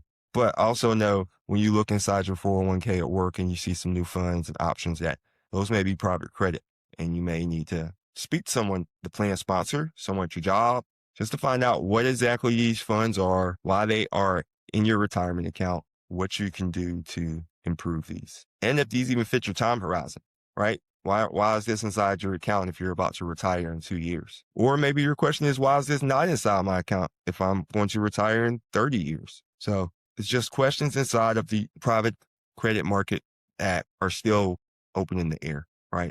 But some of these questions are going to be answered. You just have to give it time. But be careful. Time is money. Time can cost you money. Be careful. We launched the Wall Street South Journal. My goal is to get 1,000% clarity to not just their subscribers, but to anyone on Main Street. I want to help empower Main Street with the tools that Wall Street uses to stay ahead. Main Street meets Wall Street is just a great thing. It's a great vision. It's how we operate. It's more than me, for sure. We have the journal, the Wall Street South Journal newsletter bi-weekly on LinkedIn. Have the Monarch Money app, which I can share with you. I have an affiliation with them. It'll be in the link. Description will be in the link. Also have a LinkedIn page, the YouTube channel, the Main Street Meets Wall Street podcast, and all these things are just for financial literacy and financial education. And when I'm not doing this, I also am a financial planner, owner of the ABC Squared financial planning firm. Also inside private credit, let's just talk about alternatives, a little bit inside of alternatives, because different alternatives can be inside of private credit. So you may have an alternative is anything that's not generally a stock or a bond per se, or a stock per se, an equity. So bonds could be considered alternatives. Annuity could be considered alternatives. This gold and silver and precious metals that we've seen lately could be considered alternatives. And private credit can be considered an alternative investment. Private credit could actually have some mix of all of these inside of one fund. So once again, just know what you are invested in. Have the proper time horizon for every investment that you're making, because you just never know when the proverbial bottom will drop. And if you need this money, if you need some money liquid, you shouldn't put your liquid money inside of a private credit fund, unless it has specific times when you'll be paid that you know you can count on the money to be distributed, and it's easy to access your money. And that's usually access your money without penalty. And those are usually things that are not particularly tied to private credit, right? Another big thing with the private credit that we're seeing, so back to Blue Owl, for example, when they're pulling back, we see that it's based on data center build-outs and not being able to fund data center build-outs, or maybe need to pause on that. And that's playing into the larger AI play as well. So people are starting to feel the ripple effect of throwing that rock into the ocean, which we started to see early in February 2026, the SaaS software as a service sell-off. And we've seen companies like Altruist and Hazel. Full disclosure, I use Altruist as a custodian for my clients. Just disrupt. So disruption is not over. There's still more disruption to come. But stay invested. Time in the market is always greater than timing in the market. Know what you are invested in. It's one of the largest things that you can do. Got a little homework for you. And after the days moving to start market, log into your 401k tonight. Download your Summit plan description. Search for alternative assets. If you find them, you need to know your exposure. Subscribe to the Main Street Meets Wall Street podcast for the why. Join our nearly 1,000+ strong community at the Wall Street South Journal, and download the Monarch Money app via the link that I'm putting in the description. Knowledge is the only way to clear this fog. I'll try to take you on as deep a dive as I can. On the Main Street Meets Wall Street podcast that we have going, the series right now, and this is an independent series, we're bringing in experts and from Wall Street to sit down and have a conversation with me where I'm just trying to break things down to Main Street. We've had shows on options trading, how it can work for someone 25 or 65. We've done shows. We have episodes coming up on blockchain. We had a recent episode on the tariffs, Supreme Court's tariffs, decision, everything moving, we're covering. Everything moving in a dynamic fashion, we're covering. Look for a little tempo. We'll do a video, something like this, where we just break down concepts once a week for the YouTube. And then we'll have the newsletter that comes out bi-weekly. Articles will be published in between that. Also, the podcast will come out where you'll have a great technical breakdown. The new podcast is coming out. We're going into the national debt, where some estimates have it from $65 to $105 trillion for the debt that we have to service. Also noting in the debt and the amounts that we've seen, private credit was in the billions, low billions before the explosion. And now we're sitting in the trillions of amount of money invested inside private credit. I digress. LinkedIn, check me out on LinkedIn. There's a lot of stuff I'm always posting there. The YouTube channel will have just regular posting. There's actually a section on YouTube where I do tutorials where I can just show you things. One of them is the Trump accounts. I don't know if you've heard anything about those, but go on there, check it out. It has the link, and then it has a deep dive into just going through the website, going through what these accounts are for, how they actually work, and how they look. It's pretty rich information. I'm not on screen for that one. Like I said, it'll just be a section for tutorials. Then you'll also have your part for information here. You have the podcast. So we're just spreading information. That's part of how I feel I can help Main Street meet Wall Street. If you have any questions, Main Street, if there's anything you want to talk about, anything you want to share, just let me know. Just reach out. Thanks again. Marcus Sturman, Main Street meets Wall Street. Covered a lot of ground today. From the shadow banking explosion to the weird mechanics going on with the interest rates and the lack of transparency in your own retirement portal. It's easy to look at this black box and feel like the game is rigged. But remember, fog only works if you stay in it. By even watching this deep dive, you're already ahead of 99% of retail investors. You aren't just a pastor anymore. You're an operator. It's exactly why we built the Wall Street South Journey and the Main Street Meets Wall Street podcast and my total YouTube experience. By the time this hits, we may already be at 1,000 subscribers, wanting to bring the facts that are helping Main Street meet Wall Street. People need a new set of tools. If you haven't joined us yet, hit that subscribe button on. Check me out on LinkedIn and the podcast.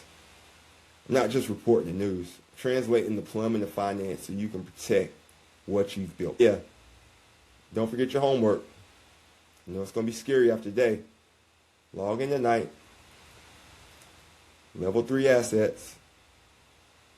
Then use Monarch Money to map out your true liquidity to see where you're at.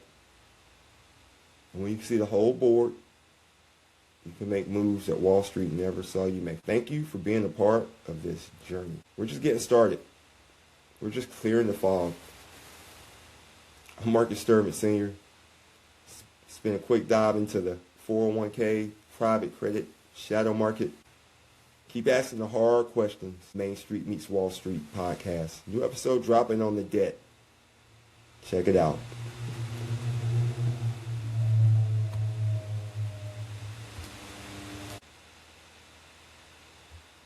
I've spent a lot of time tracking these weird money moves. And for nearly 1,000 subscribers of the Wall Street South Journal and on the Main Street Meet Wall Street podcast, we've seen a sounding transparency gap. Today I'm taking a deeper dive than I ever have before. I'm going to show you exactly how to audit your own retirement plan. Also why using a tool like Monarch Money, which I'm a sponsor affiliate with, to shine a light into your liquid cash, give you more expense. I'm going to give you a playbook Wall Street doesn't want you to have. It's time to stop being a passive passenger in your own future. Join the nearly 1,000 plus people clearing the fog. Click the link, watch this video, listen to the podcast. Knowledge is power. Don't let your future be a mystery. Yeah, Main Street, you're still here? We're going. Some good stuff happening here. Now we're moving into the year of the retail investor. This is where the narrative flipped. If you're watching this and thinking of someone who thinks the little guy can't win, hit the share button right now and send it to them.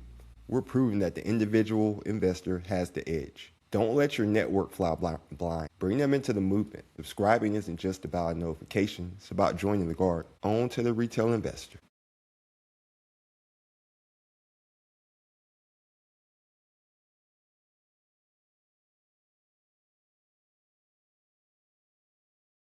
The Jerome Powell era is officially over. President Trump nominated Kevin Warsh to lead the Federal Reserve.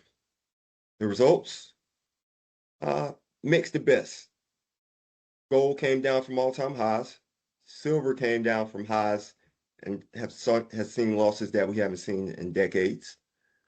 Stock market is trying to find its footing as the world prepares for a Warsh regime. Yeah, those are just some of the things we want to cover in this video. Hi, I'm Marcus Sturman, founder of the ABC Squared. Just so you know, I spent some time reaching out to major media outlets, Yahoo, the Economic Times, been the Wall Street Journal. And some of the things that we've been speaking about are gold, Trump baby accounts, the credit card cap, and obviously the Federal Reserve and the IRS. Oh, and tax refunds. So those are some of the things I just want to talk about in this video real quick. Just a few minutes just to help Main Street meet Wall Street. That is my mission. Also, we'll talk a little bit about budgeting. I just began an affiliate deal with Monarch Money, so I'll have a link in the description for anyone who wants to try Monarch Money for their budgeting. Just so you know, if you use the link, I may be compensated for the link, but that's just something I want to get out there. So let's get right into it. Like I said, gold is flush today. Gold and silver, precious metals, have been at all-time highs as recently as a couple days ago. These are seen as a flight to safety. People wanted to diversify their assets outside of dollars. We've seen this as the reserves in other countries have risen. The dollar is actually no longer the largest reserve in central banks. We've seen this flight to gold.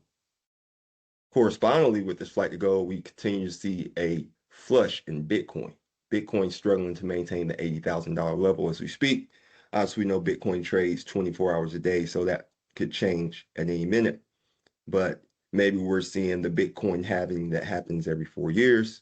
Maybe it's an effect, or maybe Bitcoin is just looking for some more stable ground for its footing as well. Very fascinating to see this movement and divergence from Bitcoin and gold, as they were once what people consider to be, one was a digital gold and one was actual physical gold. Now we see the actual physical gold minus today in recent times outperforming, having historic runs last year. Some have suggested oil may be gold for this year, as oil has had a terrible run. And we look to see prices finally pushing up towards the $70 mark. Maybe the Venezuelan excursion that we have going on right now. We have Chevron down there, some other major big oil companies could come down there, and that could just continue to boost oil. Not to mention tensions in Iran and other geopolitical areas where oil and gas are instrumental. So gold, like I said, has had a historic run. So it's even with the losses that we see right now, still depending on when you entered into gold, you should still have a good hold on some gains. But some of the losses we see right now very well may be people taking profits inside the gold.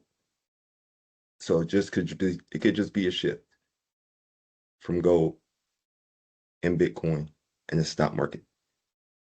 Why are people so worried about Kevin Warsh? I mean, he isn't your usual business as usual type pig. He's been a reformer. You know, he talked about the Fed's bloated balance sheet. He's not really a fan of quantitative easing. He wants to see a stronger dollar, higher productivity through AI. And yeah, he just thinks that the Fed should stop printing money to solve every problem. So I'm not saying these are bad things or good things, just perhaps different things. President Trump mentioned when asked about Kevin Warsh if they spoke on interest rates and whether he would demand Kevin Warsh to lower them, and he said he wouldn't demand anything, but Kevin Warsh shares the view that we need lower interest rates. So take that as you want to take it heading into the second half of 2026.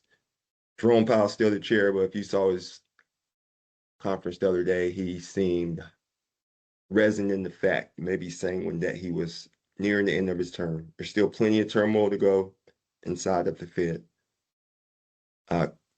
Nominee Warsh also pushes for less Fed speak.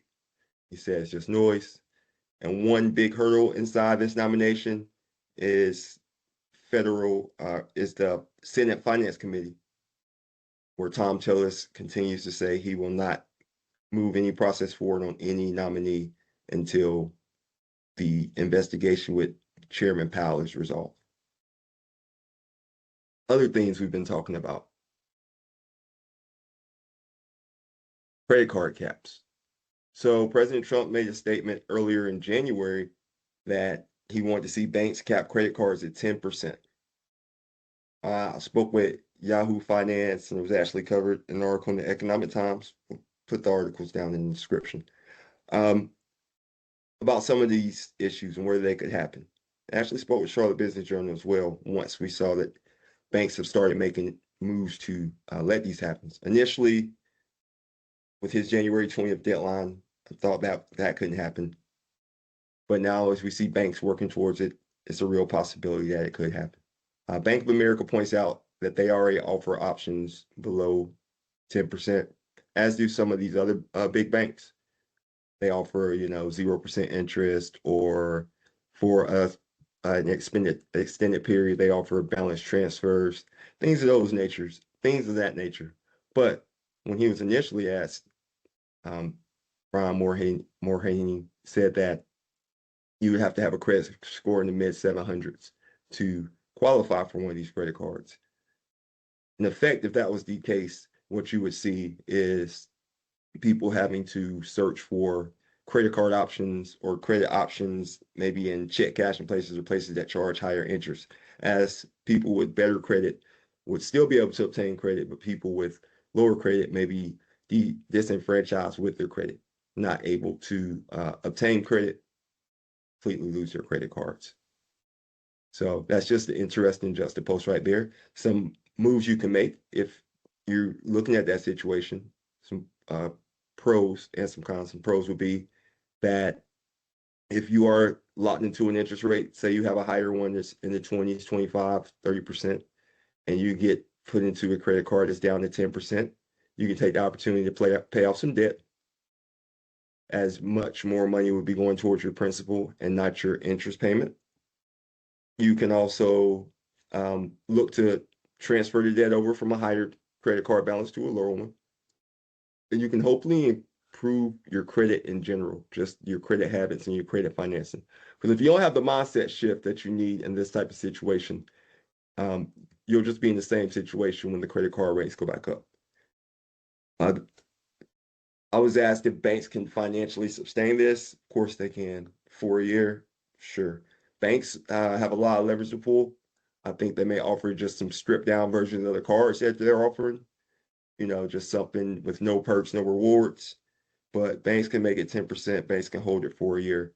And that's evident by we see banks right now working to implement these cards to meet the government. So whether we get it through legislative means, as the president suggested, or we just kind of see the industry work towards the method to accommodate this request, it looks like we may see 10% credit card caps. And for some credit cards, we'll see. And the call is for 1 year with the credit card cap, so we'll see. Another big topic we've been talking about, and won't go too long on this one, I'm trying to get too political, is Greenland.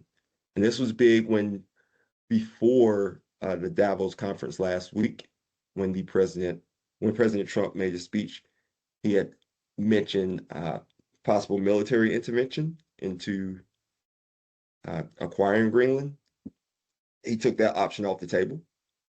So, and when he did, the market actually moved up. The market has been moving up and down. Another thing to mention right now is that what you're hearing, you have to learn to look past the noise if you're investing. This isn't individual investment advice. This is generally good topics for everyone, okay? Look through the noise. Remember why you're invested. Remember what you're focused on. Your why is important, especially when things get down, especially when things go down and things get hard. So with the Greenland initiative, President Trump said that we've reached a framework. One of the main concerns with Greenland is the Golden Dome initiative that we are seeking protection. Another big part is the critical minerals. But the president did state that the minerals themselves aren't necessarily the problem, it's more the refinement process. So the U.S. doesn't really import too many things from Greenland. Seafood may be one of our bigger imports. So I don't know if the imports are one of the bigger problems, but we have a framework with Greenland, so we'll see where that goes. We've had frameworks with a lot of things before. Another thing that came up this recently, sitting down and speaking, and actually did a deep dive in this. I'll put a link to this video. Well, earlier or in last year, where we spoke about Trump's baby accounts. Very new thing that just went into effect. You can go online and sign up You'll fill out form 4547. And yes, that's the numbers that he was president. 4547, form 4547 with the IRS. These accounts for newborn babies, babies born in 2025 through 2028 will be funded with $1,000 seed money. You can set these up for children, I believe, under 10, as some outside people have announced that they will contribute. This seems to be an effort from the government to get some private sector contributions. We have Ray Dalio, who's committed to contribute to accounts for people under 10. We had JP Morgan and some other corporations where they said they are going to come in and contribute to their employees' children's accounts if they would like as a perk. Inside these accounts, some of the math shows that if you let these things go, so the baby accounts are set up and they're inside indexes, $1,000 invest inside indexes. These indexes are U.S. traded indexes. They have to be U.S. indexes. That's one of the things inside this bill. It has to be U.S. indexes that are traded. So these indexes grow, these investments grow, even if you don't touch them from now until they're 18. You can't contribute to the accounts. Parents can, grandparents can, like I said, private businesses can. So you can contribute to the accounts every year. There is a limit. These accounts are with the seed money, the $1,000 seed money, that stops after 2028. These are not permanent. This is just part of the Tax Cut Job Act extension in the big beautiful bill. Like I said, I have a deep dive video on that we can show later. I'll put in the link. How about that in the description? So once you set up these accounts, you can take out the money at 18 for college expenses, but there's also other accounts for this, 529s, usually TMAs. There are different accounts that are already set up, but you can take the money out for this, like I said, for college or any life expense, or you can leave it in there. And if you leave it in there, they've shown projections where if you leave it in there till you're like 65, these things can grow well into six figures. So it shows the power of compound interest, one of the strongest forces in the world, compound interest in nature. Einstein said it, but I want people to realize it cuts both ways. So that goes even time back to the credit cards. Like with this credit card debt, if we get the 10% cap, people should look at paying down their debt because that will be an opportunity with the credit card cap. Back to the baby accounts. So another thing, like I said, people can contribute to them up to a certain amount every year. These are pre-tax accounts. So once they reach full tax maturity, or once you decide to take a distribution from them, you will pay taxes on them. So some people have worried if this could be a fun, quote unquote, sludge fund like Social Security, where the government begins taking funds from it, using loans against it. This money is going to be invested in indexes. So I guess the only way they really could do that is if they use some type of mortgage-backed security loan, but it will be on the balance sheet. So who knows? But these will be individual personal accounts to the American children, the American people. So we'll see with that. One thing that I'm wondering about, and maybe I missed this, is why these accounts are pre-tax. Meaning that these accounts grow without taxable income, or they grow tax deferred, I should say. And when you take the money out, you have to pay taxes then. That's kind of like a big loan payment to the government, in my opinion, when you have to pay these taxes. It's a big tax refund for them. But we'll see. It's new as far as it goes. This is one of the things that kind of jumps out to me. And also, who has control? Can an adult go into a child's account and take the money if the child's not ready? But Brad Gershner, over at Altimeter, some of the guys over at Robinhood, they really helped lead this initiative with the administration. So it's a good thing to get kids help with financial literacy. That's a big thing that's missing in this world. So just to get them started, just to help them have a conversation about stocks, bonds, financial literacy, so they can see the ups, the downs inside the market, and eventually what happens. Stocks go up and to the right if you leave them in there long enough, especially in the indexes. So that right there could be a boost to the stock market in general. Once again, not financial advice. Financial advice needs to be personalized advice. If you need some personalized financial advice, ABC Squared up in the corner, we can reach out and talk about that. This is just some general information that I'm giving out. Another thing another big topic It's the one big beautiful bill act has been tax refunds. So we've been talking about some of the advantages of the tax refunds. Tax refunds, or in general, you should expect everyone to see a bigger tax refund. One of the questions with these standard deductions, if you have a SALT tax of 40,000, you have a standard deduction on overtime up to, I think it's 12.5 right now, 50K. Did Americans pay too much into taxes last year? Right? Should we have had more disposable income into our pocket? That's a question for later. But so one of the things, like we said, the increase in the SALT cap, so state, area, local tax, that's going to help with people who are in higher tax areas. So New York, California, people who own multiple properties, people who are in higher tax brackets. That usually helps, or the higher up in the tax bracket you get, and people who own multiple properties. So if you're in just the middle tax bracket, some of these benefits help you, some of them don't. They increase the child care with the child care credit limit with the tax out went from 2,000 to 2,200 per child. They also, inside the big beautiful bill act, they increase bonus depreciation for businesses. So we've seen business owners already start to use that benefit, and there's just a plethora of other things inside that bill. Like I said, there's another video in there that I'll put in the descriptions, a deep dive on the big beautiful bill. I mean, we go a couple hours on that thing, so we've been talking about it for a while. So we're not just getting started here with the big beautiful bill and these tax acts. So we've talked about the credit cards, we've talked about baby accounts, we've talked about your tax refunds. People also tend to see that as a boon to the economy. We spoke about Federal Reserve Chairman nominee Kevin Warsh. There's so much going on.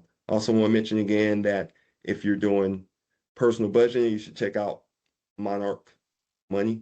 They're offering half off right now for the first year. Like I said, I can be compensated if you use the link that I'll provide in here, but it's actually good for, I use it, I've used it with clients where I can link to it as their financial advisor, and we can both look into their budget, and we can have more reaction budgets. This seems to work better with people who are, I don't want to say you have to be tech savvy, but some people who are, a little more into the tech. Works better to start if you want to start out on your desktop. But once again, it's Monarch Money. The description will be in the link, and I can be compensated for that. If you need personalized financial advice, you can reach out to me, Marcus Sturb at the ABC Squared. Perfect. So back to the markets. January's been choppy. We saw gold and precious metals lead the way to start. We saw small caps, which were on a historic run. That seems to have paused. And the market just seems to be finding its foot. And it appeared that the market was looking to broaden out with a cyclical trade.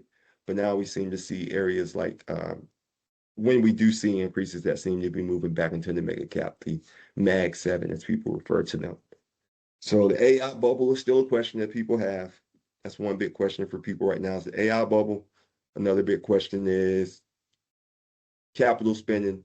People are asking about Bitcoin, blockchain. Is the AI investment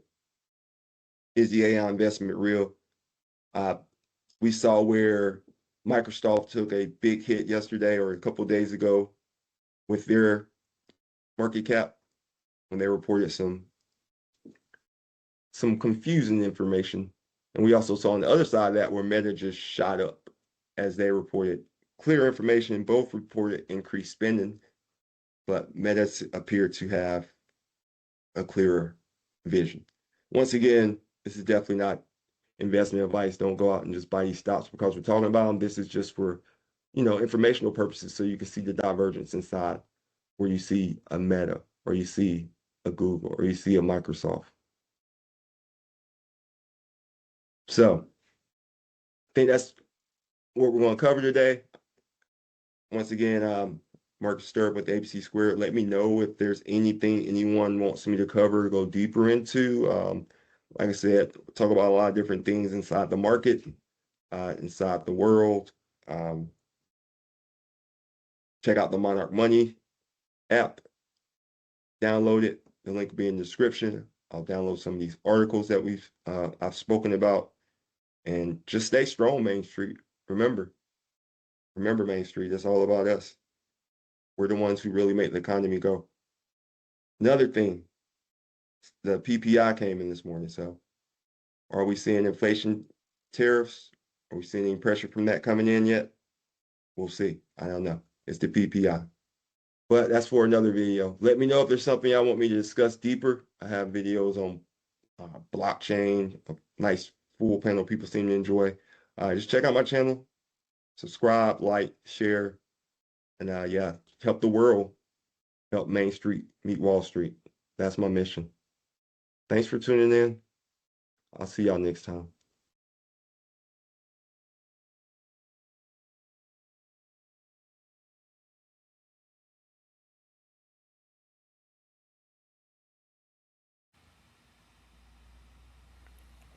Yeah, man, retail investors definitely came through strong. This more recent pullback that we saw in recovery, retail investors got even more tactical and tactical with their strategy when it came to investment. So it's great to see retail investors still in the game and fighting strong. Like I promised you, we're getting closer to the end now. Once again, thanks for everyone who's staying in here, who stayed. Keep watching. We're minutes away from the tactical tour on this baby Trump account. This is for the legacy work. If you appreciate the depth of tonight's over 2.5 hour session, the best way to say thanks is to ensure you are subscribed and that you check out the Main Street Meets Wall Street newsletter. No, podcast. The newsletter is the Wall Street South Journal, and that's over on LinkedIn. We just crossed 1,300 subscribers in about 2 months. Intent, engagement is what separates us from those fringe analysts. Ask your questions now about account setup. I'll be looking for them in the comments. These Trump baby accounts, full disclosure, I set some up for my children the other day. Yeah, once again, why is this special? You all, remember, enjoy the tutorial, stay to the end to see the projections for how much these could possibly earn.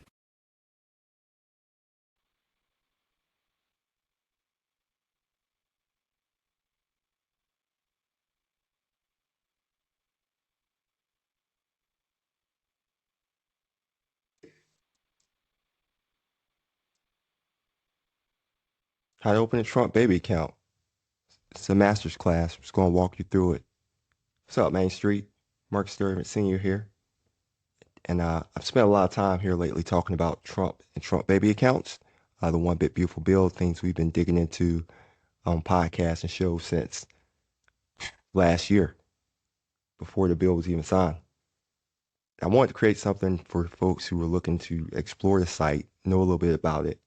Financial literacy is a huge thing for me. So I'm going to go through this tutorial, a masterclass on Trump accounts. During the tutorial, we'll talk about some of the benefits of it, some of the possible alternatives, like 529 accounts, if you're specifically saving for retirement, or you also have the options of UGMAs or Coverdale saving accounts, or different kind of accounts that you can have for a child. If your kid has just started working, you can set up a Roth IRA, but that's for another video. Today, we're talking about Trump accounts. So let's jump right into it. And this is just sitting down with me, a Teams meeting type situation. It's more laid back than what you normally get from my channel. But this is what we're doing tonight. I think people can find a lot of value in this. So start out, we're at trumpaccounts.gov,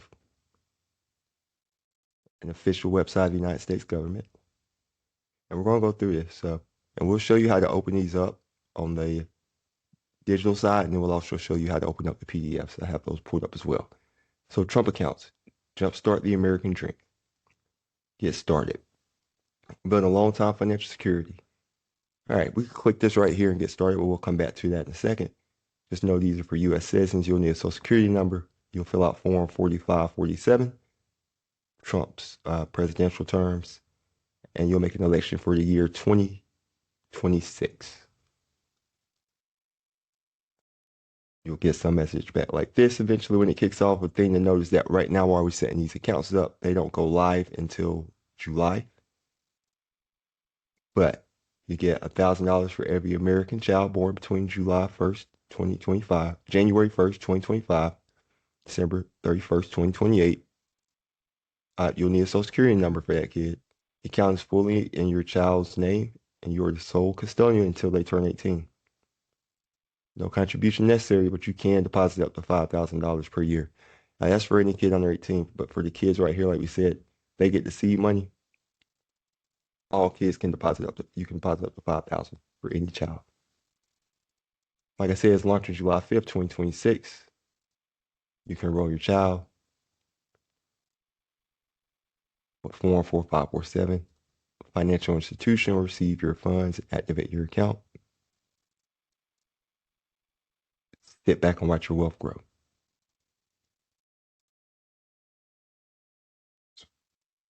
We're going to come back to this form. There's some cool things on here for this site, but I just want to hop in right now and show you what to do if you need to open up an account. Hit get started. It populates you over here to this site, still on the form for trumpaccounts.gov. Like I said, form 4547, and you make the election, okay? It tells you what you're doing. You complete this form. Eligible child, like I said, you'll need your social security number. And you may accept the $1,000 contribution if your child's eligible. You obviously send this information to the IRS. Someone will reach out to you to finish setting it up.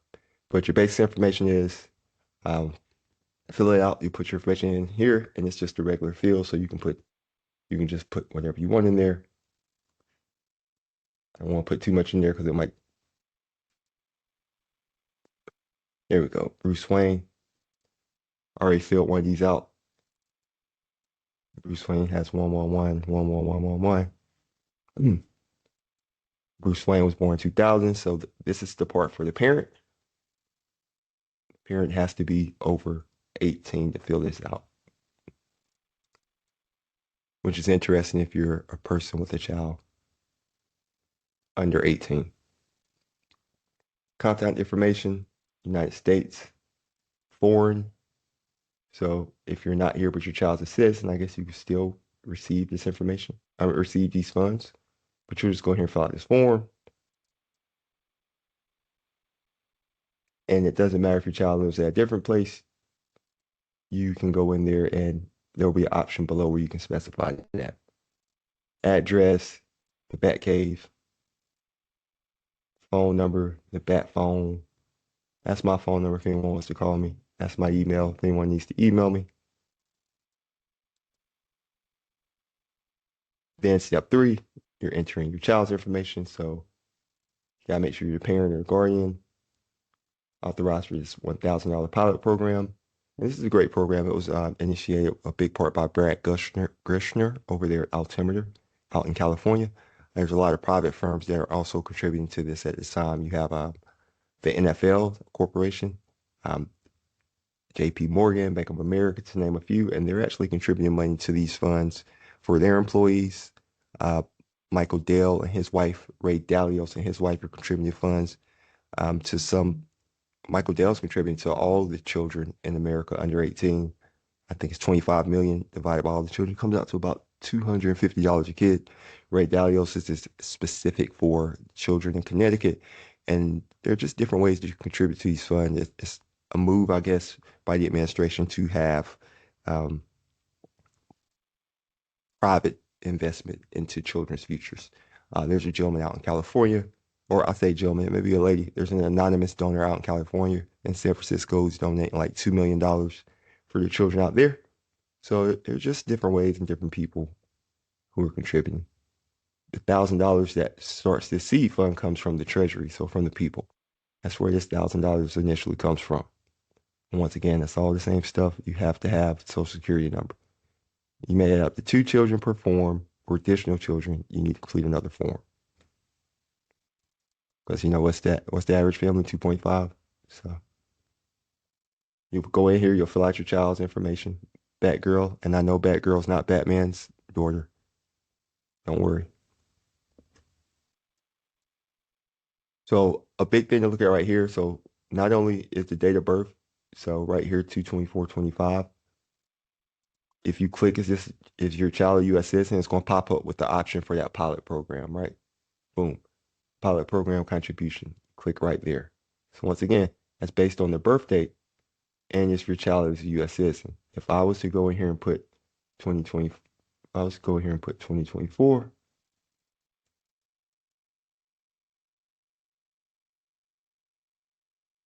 there we go. I'll put this in here. Let's make it 4. Ugh.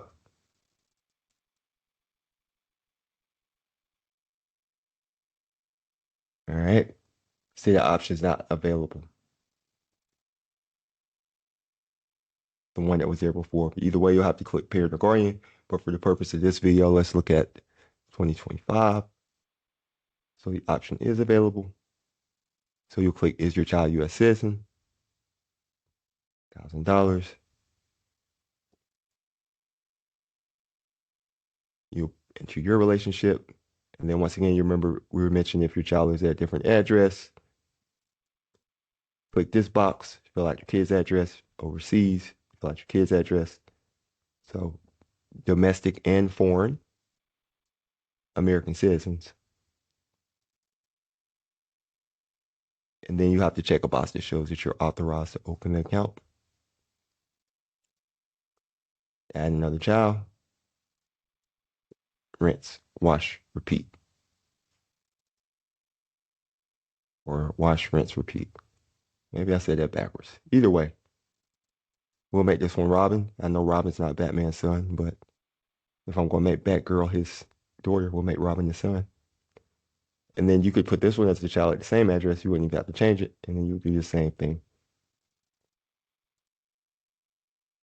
You would come to step 4, review all this information. As always, the consent, small consent to sign.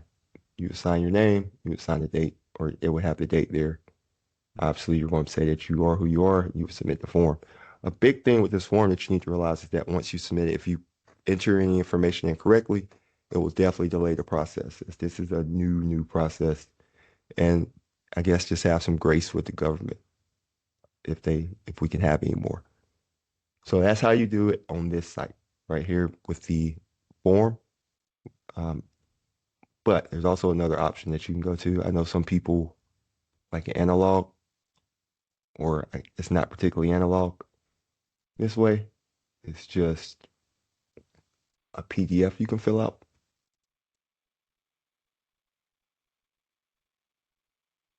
So here we go. We're going over to that's already the form. We'll come back to that form. So here we'll go right here to the IRS website. So it wouldn't have instructions right here. It'd just be irs.government right there. Oops. It's got the instructions in case you all didn't believe what it said on the other government website. We can look at it right here, and it goes into a good breakdown of what the form is. You click to get to that form. We'll get back there in a second. Click on that site. It takes you back to the site we were just on. This explains in the legalese what Trump accounts are. The first line, a Trump account is a type of a traditional investment retirement account, IRA, established for an authorized individual for the exclusive benefit of a child listed in Form 4547, Part 2. Child listed in Form Part 2 will be the owner of the initial Trump account, also referred to as the account beneficiary of the Trump account. In order for the child to qualify to receive the $1,000 pilot program to the Trump account, the child must meet additional requirements. Then it goes into additional requirements. You can click there and see the pilot program, but that will just take you back to the website we were just on.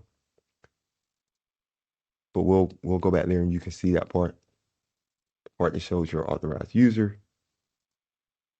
Then it talks about during the growth, there are special rules that don't apply to it. We're going to now show the special rules right here. A big thing about this is the growth period, right? So you have to look at the growth period. If a child was born, you get the money out when you turn 18. The year before you turn 18. So if you were born that same date that I said, February 2025, here they have October 2025, and you turn 18 in February 2043, the growth period would stop in December of 2042, which actually would benefit someone more than this kid who was born in October, because you're not losing the end of the year. But during the growth period, that could be rolled over and it'll be established for your child. And we'll go into the different times the kids can take the money out, but it's interesting. At 18, or they can let it stay in there all the way to retirement account age. You can take it out after 55, 65, 59 and a half. These accounts are pre-tax or tax deferred. So once you take out the money, you will pay taxes on these accounts, which is a very interesting aspect to it. For every gimme, there's a got you, right? Some people worry these accounts are just slush funds for Social Security. Could be slush funds and use like Social Security has been used. Or in some state that maybe this can replace Social Security. I don't know. We'll see. That's a long way down the road. For now, we're just getting through the blocking and tackling, getting one of these accounts open. So once again, the authorized individual, that's going to be the parent. You can open this account. And this just shows all. If an adult sibling is making an election, it would be representing that they were neither a legal guardian nor a parent of the child available to make it. Someone else can make it. But you have to authorize that you are eligible to make it. Here you see if you open up both the account and the pilot program,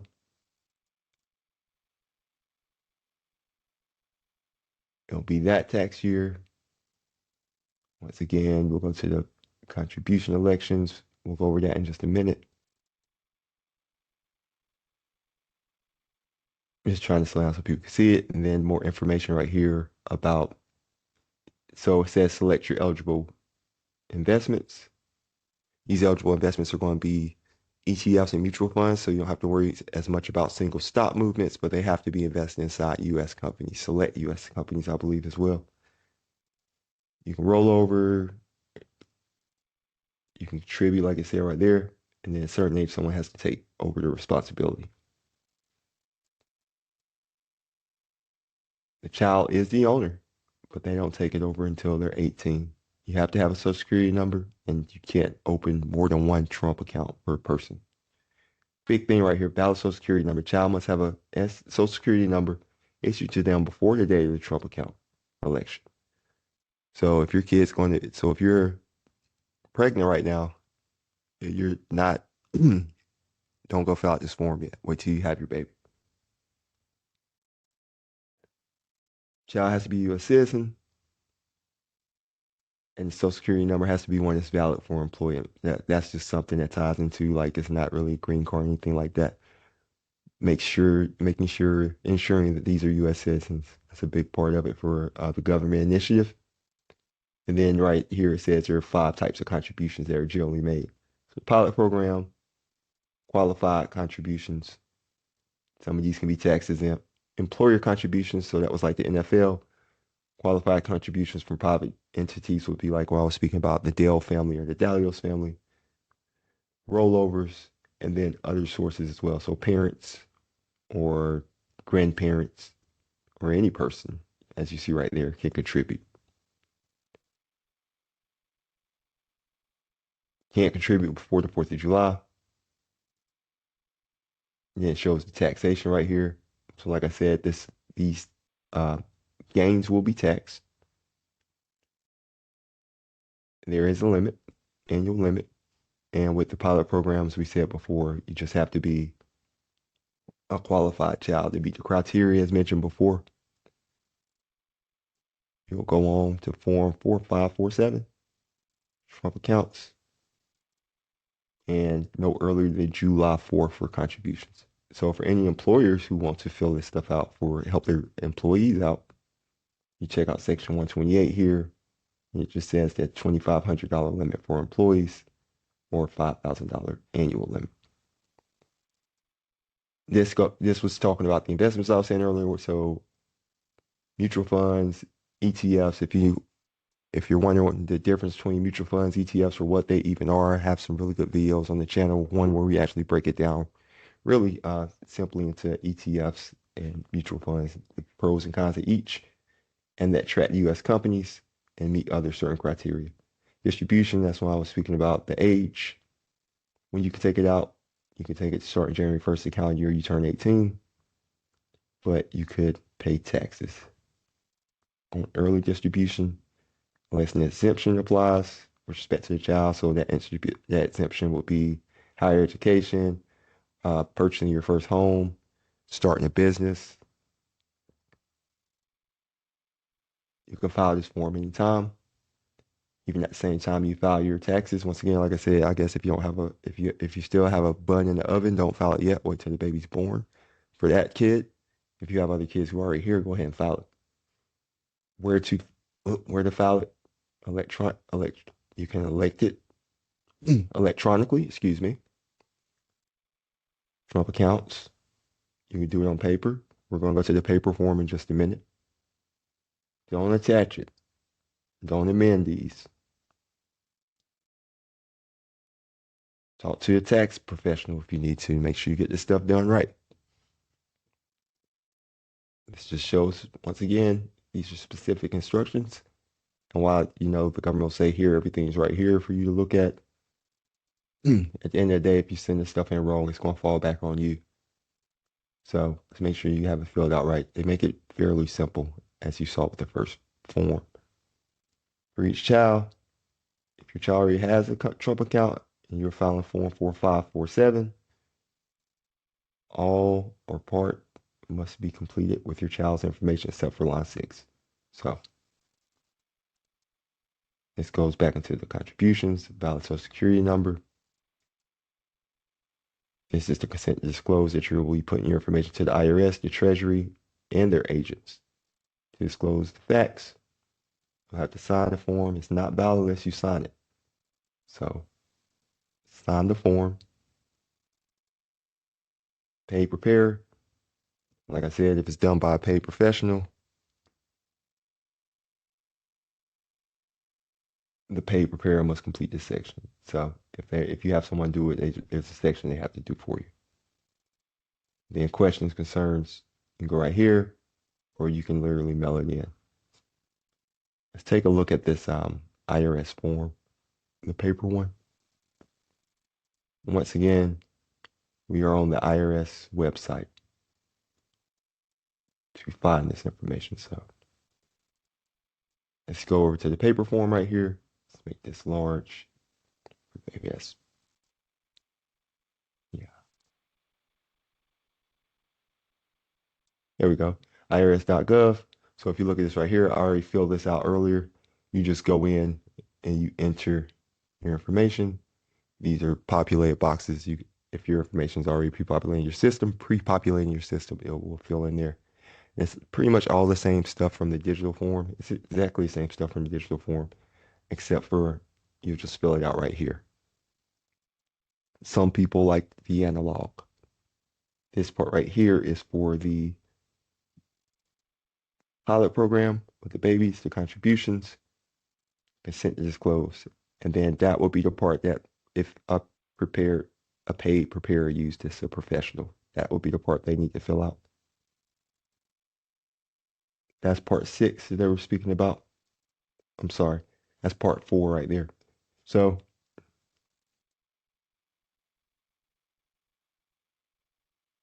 that's the paper form for it right there. And like I said, it's just pre-populated. You fill out one child in a column, the other child in a column. Let's get back over to this page right here real quick.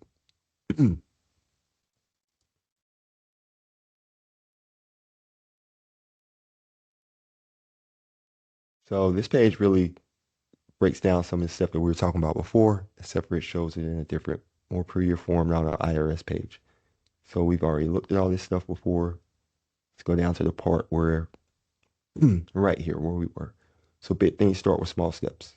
This is the government selling this to you, or showing you, pleading the case, pitching their case as to why you should invest in this, why you should sign up. Jumpstart the financial future. Like you said, you get the $1,000 from U.S. Treasury. That gives you a head start on your child's future.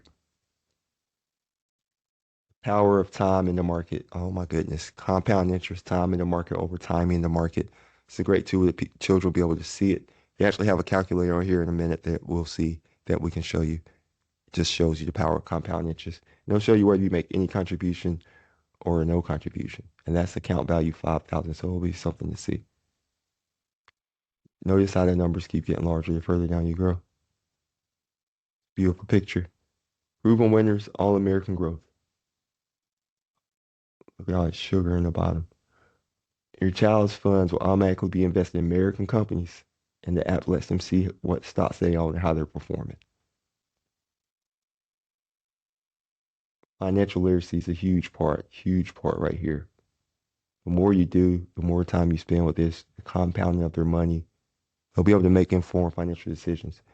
And that's another reason why at 18, hopefully these kids are able to use this money after they've spent their time. Right, that part. Free to contribute and let it grow. Withdraw it for funds like education or home. But just know the tax is, like this says, tax advantage, which just means it's tax deferred. Like a traditional IRA, which means you'll pay the taxes later, but the growth pre-tax. It's right here. Let's look at the growth. So grows. Contributing is optional. Balance will contribute to growth. Continue to grow. This is assuming the stock market goes up, though, right? But over 18 years, it's rare that the stock market's down for 18 years. Let's start at 18. So at age 18, you had the $6,000 contribution to start. Or if you started from $1,000 because they're 18, so you start at $1,000, zero contribution, they would have $6,000. And if you contribute $250,000, you would have $19,000. If you contribute $5,000, the full amount, you have $271,000. At age 27, these numbers jump to 15,000, 51,000. So these numbers are two and a half times 742,000, almost three times. Or yeah, two and a half, three times once again. So it's just huge. And once again, you're like, where are they coming up with these numbers? They're based on the account opening at birth with $1,000 opening and are derived from historical S&P 500 averages. Actual results may differ, and obviously results are not guaranteed. These numbers could be higher or they could be lower. Contribute nothing. If they wait till 55, they would have $243,000. If they contribute $250, they would have $878,000. And if they could contribute $5,000 a year, they would have $13 million. Once again, it's pre-tax money, but that's a substantial amount of money. The philanthropists that I mentioned earlier here, some of the companies that, and private individuals, if you want to participate yourself, you can come here and just click on the link. Oops. We're not going to do that. But you'll click on the link and it will open up the form for you. So if you want to contribute. And then this is a message from Donald J. Trump, 45 and 47. So it's just speaking more on their initiative to get American families invested at an earlier age, showing the power of compounding interest. And then we'll go through these answers for parents, questions people may have. So who's eligible? 18 and up, Social Security number, you're eligible. Parents or guardians can open. How much? That's the $5,000 per child. The money will be invested in portfolios, low-cost index funds designed to maximize growth. And then, like I said, they can be used. Withdrawals are subject to restrictions and may be taxed as ordinary income, but qualified expenses like education, first home purchase, or starting a business. So like mentioned earlier. And to open an account, I said before, you just go to form 4547. And you can do this when you file your taxes or through the online portal. And these funds will be available July, in the middle of July, beginning of July, middle of July. You can just check back for more information. Now, if you're a kid, there's some kids who are like 17 and 16 who probably want to know, what can I do with this money? What can I get it? You access your funds once you turn 18. So withdrawals for eligible expenses, like we said, higher education or first home purchases. If, like I said at the beginning, if you're looking for something just for higher education, there are other options. We don't want you to think that this is the only option. It's just a breakdown for some of the different options inside these Trump accounts. Like I said, there are 529 save accounts, Coverdell accounts. There are definitely different options that you could use. You can monitor these. You can log into your accounts. So hopefully that would help if money was being used like Social Security, but you can log in and see your Social Security estimate as well. When you turn in 18, the account will transfer to the 18-year-old. Full access to manage and use that account, but hopefully we've made these young folks so financially literate that they know what to do with this money. And once you start earning, you can make contributions to your own account. So that's pretty cool. You can contribute there. You have your own IRA set up to go. Private institutes who want to jump in. And philanthropists. Your employer may choose to contribute. Think of JP Morgan, Bank of America, NFL. And employers may choose to offer some of this as a cafeteria plan so you can get that money in there pre-tax to the children's account. But these other contributions will be after tax. Maybe they'll be tax deductible. Corporations can deduct up to $2,500 in Trump accounts on behalf of their employees and their children. And philanthropists can make donations, nonprofit organizations, and local organizations.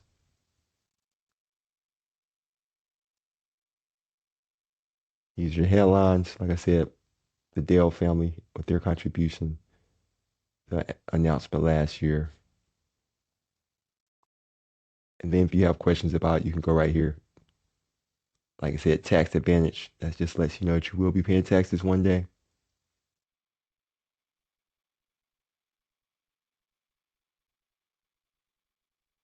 And that's that account, right?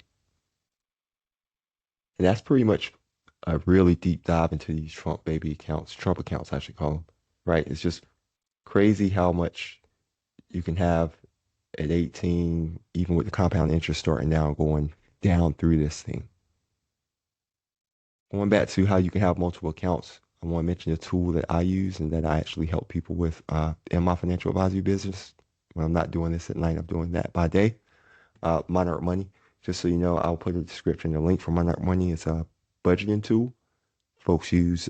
It's good for sharing with your spouse, with your partner, with your financial advisor, anyone you need to share your budget with. It's great for real time looking at your tools, looking at your budgets, looking at where your finances are. You can connect bank accounts, you can connect investment accounts, you connect your bills so you see your cash flow. And obviously it has AI enhancements. It's a really good tool. If you do choose to use the link that I provide, I may be compensated a fee, but there's an offer for a free 7-day trial. It'll be in the description in the link. Also 50% off. So either one of those links. But Monarch Money is a great tool because what good is earning money if we don't know what to do with it, if we're not seeing where our cash flow is going? It's a really big thing. It's a really big part of financial literacy and growing. So you may wonder why I just hopped on this thing. For anyone who's seen my channel, they know that I'm usually on the camera talking, but I wanted to go through here and just show everyone this actual tool. Like I said, we've been talking about Trump Baby accounts since last year, spring of last year. And it's just a big initiative. It's been an initiative in the world. I think Senator Cory Booker suggested baby bonds some years ago, but that never made it into the House, or I guess it never made it to a vote or to the president's desk. So, but now we have this right here. So better late than never, I guess. And this is a different type of initiative, but it's definitely a good thing. If you enjoy this type of stuff, let me know in the comments. If there's something else you want me to show you, like a how-to video or tutorial, just let me know. Because once again, helping Main Street meet Wall Street is more than just podcast episodes with, like we do on Main Street meets Wall Street, where we have Wall Street experts come in, sit down and talk and break down complex topics. You should check that out. Or some of the things on YouTube channel where we're talking about just the markets and what's happening in the world today, micro, macro, geopolitical issues.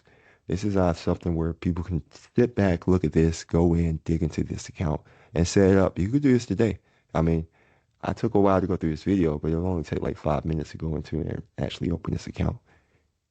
Like I said, you won't get the money until it won't be available until July, but it's something you could check off your list today. So things we covered in this video, I just want you to remember, we went through the step-by-step on opening these accounts, and we dug deep into it, masterclass style. Went to how you can claim your $1,000 money. We compared these, to some different accounts, 529s, Trump accounts, Roth accounts, just different accounts. Talked about how I use Monarch Money to help folks with their budgeting. I'll probably include in the description, so I'll include in the description links to the sites that I was on today. Some links to the podcast if anyone wants to check it out, and go ahead, subscribe, like, download, do all that fancy stuff with the podcast, engage. Let me know if this is something you want to hear more of from this channel.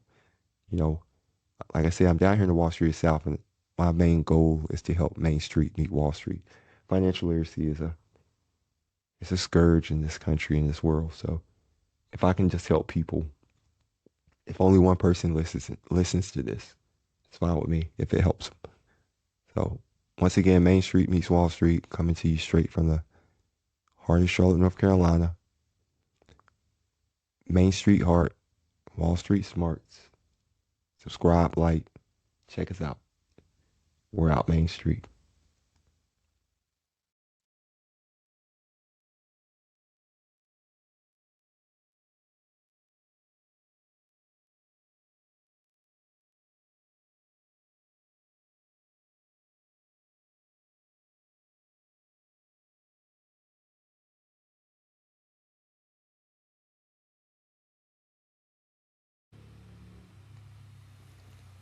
We've reached the end of this section of the documentation. And if you go back and listen, we're almost 9 hours into this series. Analysis, planning, and tactical execution. If you're still here with me, whether you're at a desk in South Korea or Vietnam, waking up for the morning in Vietnam or finishing up your Sunday in Tokyo, I want to speak to you directly. To the global community, to the strategists in Vietnam, Japan, South Korea, Africa, Brazil, and these are all places that we have a decent subscriber base. And across the United States, thank you for your time. Europe as well. Time is the only asset we can't recapitalize. And the fact that you've chosen to spend nearly 9 hours in this ledger speaks to the seriousness of the mandate we face. We bridge the gap. That's a timer telling me. We bridge the gap from the halls of DC and the One Big Beautiful Bill Act to the private vaults of Wall Street and high-yield friction of private credit. We move from the macro shock of the war report, which still has future episodes coming, to the tactical legacy of the baby Trump accounts. So, what's special about this? You've seen the receipts. We took a non-political, fact-based approach months before the mainstream big guys even understood the blueprint. And like I said, we just didn't give you noise. And you, the Main Street meets Wall Street movement, you're the ones that carry the map into the marketplace. A movement is only as strong as its foundation. If this journey has helped change the way you view the ledger of your life and portfolio, I'm asking you to protect it. Subscribe and hit the notification button so you're never behind the curve. Leave a 5-star review on the podcast. It is the signal that helps us cut through the institutional noise. Share this entire series. There is a man out there right now, a father, a business owner, a strategist, a woman out there, a mother, a sister, a business owner, strategist, flying blind in this wartime economy, who has no idea why we thought maybe they got unlimited tax on tips, no tax on tips, or thought that salt was only a condiment when it applied to taxes. Send them this ledger. Your questions, your engagement, and your comments, and your commitment to the truth are what makes this community the most elite group on the web. They just don't know it yet. We don't just watch the news. We document the shift, we manage the risk, and we secure the legacy. This series is active and working, and the work has just begun. I'm Marcus Sturban Sr. Once again, Main Street meets Wall Street. Like I said, people are asking, why? What's special? How are your calls? Take a look. Sit back. I think if you listen to this series or watch it, you'll understand what's special and why it's important and why it's needed. It's you all. So if you hadn't hit the like button or subscribe, drop a 5-star review, now's the time. Thanks, Main Street. Main Street Heart meets Wall Street Smarts.